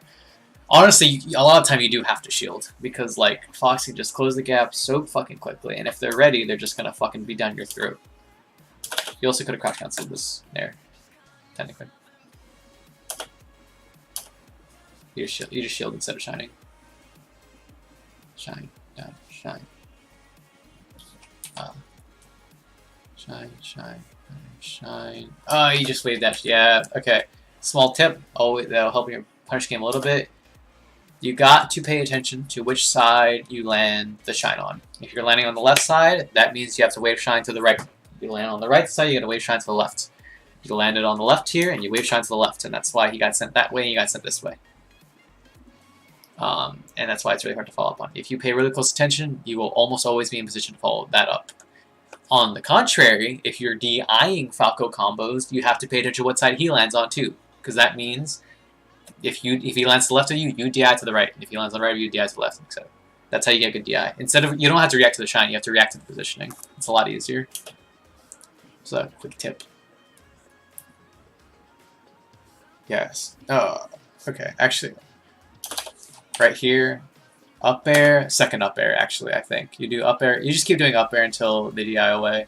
That's a lot of what I do. Back air is fine, but you could have done more. Oh, okay. So, this laser's fine, the second laser not so fine. The second laser doesn't really do much, because the laser is to get them rid of the double jump. Once the double jump's gone, like, you don't fucking care about lasers.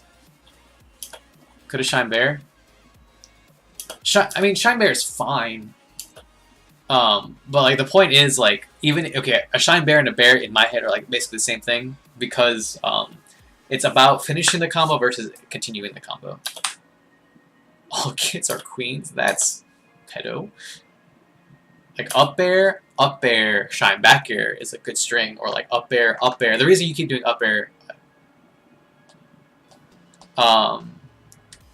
you can do like up air, and then, you know, if he DIs up again, you can up air again, and you can up air again. You can keep up airing basically. Or like, basically it would actually end like up air, full hop up air, and then you land on top platform, and you can do like a back air or whatever. Anyway, the point is, instead of ending the combo here, you could keep going. That's all I'm really saying. So like shine back air and bear are basically the same thing in this spot. But yeah, anyway, here, it's just you don't have to, this laser is good, this other laser is not. Rude. Dang! What? No! No! Don't do that. Don't do that, Fernando. Do not do that. You are timed out, Lucky Death. Nintendo hat. I do know that. I do know that tag. I know that tag. It's been so long. He actually wore a hat too. He actually wore the Nintendo hat.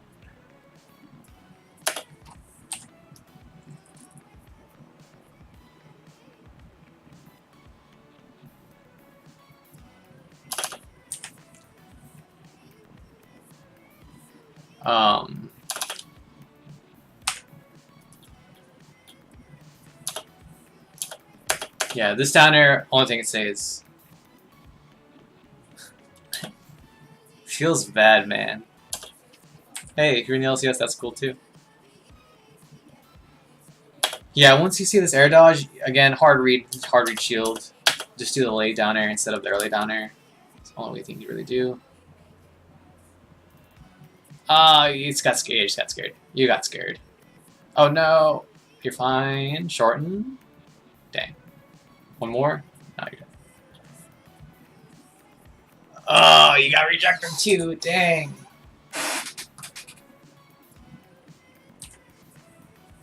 I understand. There's a new evolution of post-game etiquette.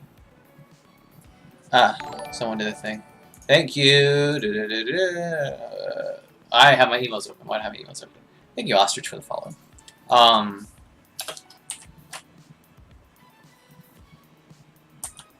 What was I saying?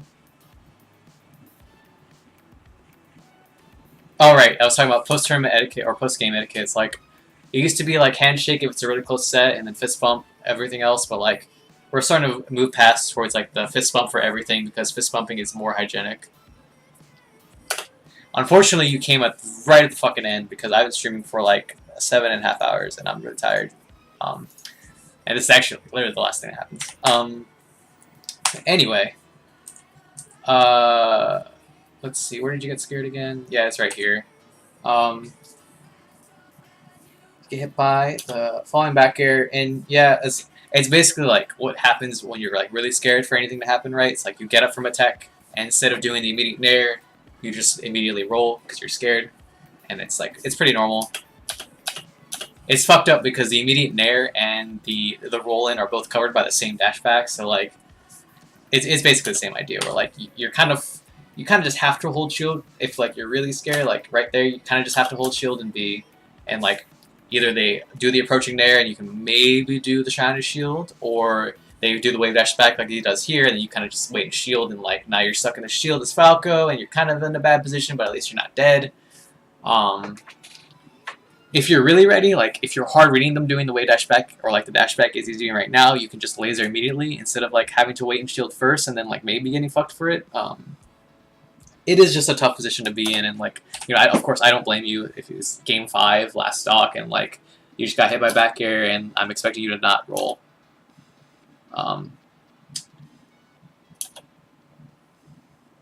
Cool, yeah. I do a lot. I think I've been working on sounds for like about an hour and a half now or something. So, you know, there's definitely a lot of content. I go over a lot of Falco Fox. But there's also stuff on LSU Smash, the YouTube channel. I have a lot of my analysis up on there, so if you want to see that stuff, go for it too. But yeah. Last thing, I think you could have shortened here. It probably would have worked because look, he's like already moving forward as you're doing it, so you probably could have had one more chance to live. And then he just holds ledge. And then he rejects the handshake. It feels bad, man. Oh, are you? Cool. There's actually a player in Pensacola that also goes only Mewtwo. His tag is Special Snowflake. So you can be the second Snowflake. But yeah, I've been streaming for a long time, and I'm very tired. So yeah, I'll be cutting the stream here. I might be able to stream tomorrow. I'm not sure. I will definitely post on